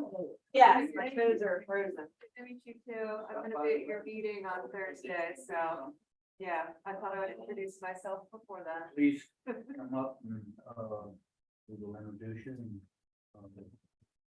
some of the. Debbie, did they say we so? have, They're all standing up and signing something. I think what they're signing is that they only discussed. Because they have to do that when they're in closed session, they have to sign like Come a, back in and take the Just vote. gonna give them back. yeah, it's on that state that they've only discussed that. Trying to do this for a long, long time. No. And, you know, we. It's worried, might have to go another open hearing or Right. something. I hope not. I think they've done it. Oh, I text Matt as well. Here we go. Yes, we're still here. Yeah, we're, probably not gonna get a decision tonight, yeah. So why not? What's, I think we're probably gonna try to get an appraisal on it, yeah. Official appraisal, yeah. So would you vote at the next meeting? You know, I don't know, I'm just telling you that that's, we're gonna come out, but that's what it looks like. so that suggestion swayed them to think they had to do that. Well, I don't know, I can't, you know, I mean, we're gonna make a motion, yeah, but I don't think, we're gonna, yeah, we're not gonna get, probably not gonna get, I mean, they could make a different motion, but, I don't know. Yeah, we tried to get an appraisal, but no one, we went with the. No, I wouldn't go, it makes sense. Appraiser, a real estate person, and they're like, we have no way to appraise it. That was the problem. There was nothing to compare it to. They said there's no. I agree with you, yeah. Would that comment help? No, At this point? we've already discussed it, yeah. We had two other issues that nothing to do with yours, that were real estate related, so that's why we're taking. Paper roads? Huh? Paper roads? Yeah, so there are three, there were three things going on, so we're not just talking about your thing the whole time. In 18 months. You know about everybody. that Thank you, has been here Fletcher. in Many generations. Right. I was 18 months with somebody to redo the kitchen. Yeah. And the new kitchen is finished, but the old one that we're gonna turn to a pantry and Right. bad. I tore the cabinets out myself Well, today, Yeah, because who knows how long Yeah. it would take those people. yeah, we talked to probably half a dozen contractors, and some of them were a year, 18 months out. They're like, that's the earliest we would even be able to start talking to you about it. Some of them 40 years. Well, a lot of them didn't want to Bring that up when do we come any sizable That you job. didn't, Fred. Yeah. Okay. Bring that up, please. Thank you. Some of them don't want to do large jobs either because then it takes them out of the game too long. So they want to do smaller jobs so that they can. And going. Exactly, and their name's still out there and they're still available, because otherwise they get involved in a large job, then they're off the market and everybody forgets about them. And the pandemic came around and everybody wanted to move, and they sold their place up east and moving down here, they just say here. Yeah, Become- money is no object. Keep it coming. Mhm. And they get eight going, so you get all the rest. At some point, I'm not really out here.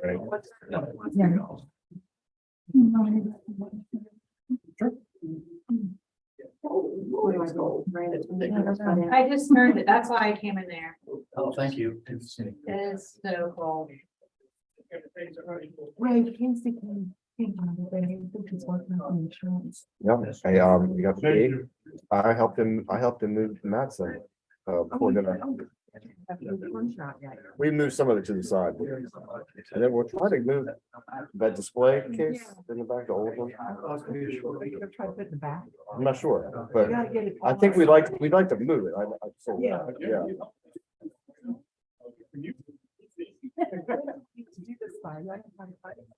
Well, he wanted to miss the math on. Come back out. Doesn't run, but I'm the reason why. I move that we exit the closed session from having discussed real estate matters and only real estate matters. It is 6 minutes to 10. And then we need to vote on that's what we only Yeah, I discussed. need to have a roll call vote. Okay, roll call vote, 'cause that, Swear to it. yeah, we swear to it, that's all we talked about. You want to call the roll? Yeah. Councilmember Rockmeyer. Well, okay, hold on, you're saying? What do I You're say? attesting that we only talked about what we're supposed to Yes. talk about. So I just say yes, or do I have to say Yeah. that? Yes. Yeah. Councilmember Berger, Yes. Councilmember Holdren, Yes. Councilmember Marino, Yes. Councilmember Knox, Yes. Councilmember Oswald, Yes. everybody. Why, you, okay, and Claire, I'm not there. I didn't know that you, because you didn't vote. I still talk. Mayor and prosecutor. Yes. All right, we need a discussion about the sale of the property, and then I need I guess we've decided that we want to get an appraisal on the property, is that correct? Exactly. You know, so we're gonna ask Matt to get us an appraisal on the property, and then we'll reconsider when we get the appraisal back, you know.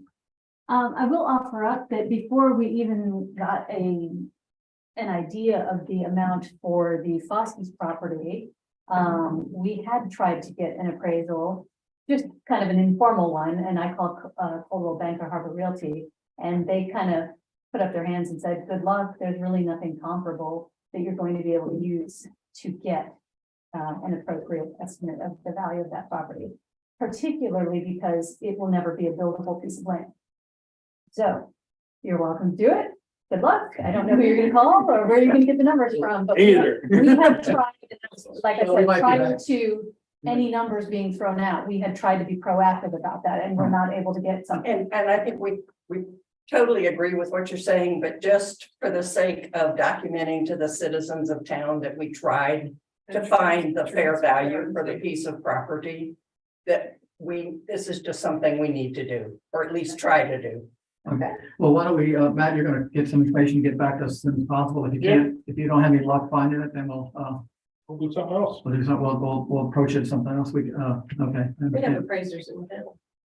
Yeah, we'll find somebody. I'm sure if you pay somebody enough, they'll come up with something. That's right. Yeah. All right, do we have a motion to adjourn? I move to adjourn. Second, Second. all in favor?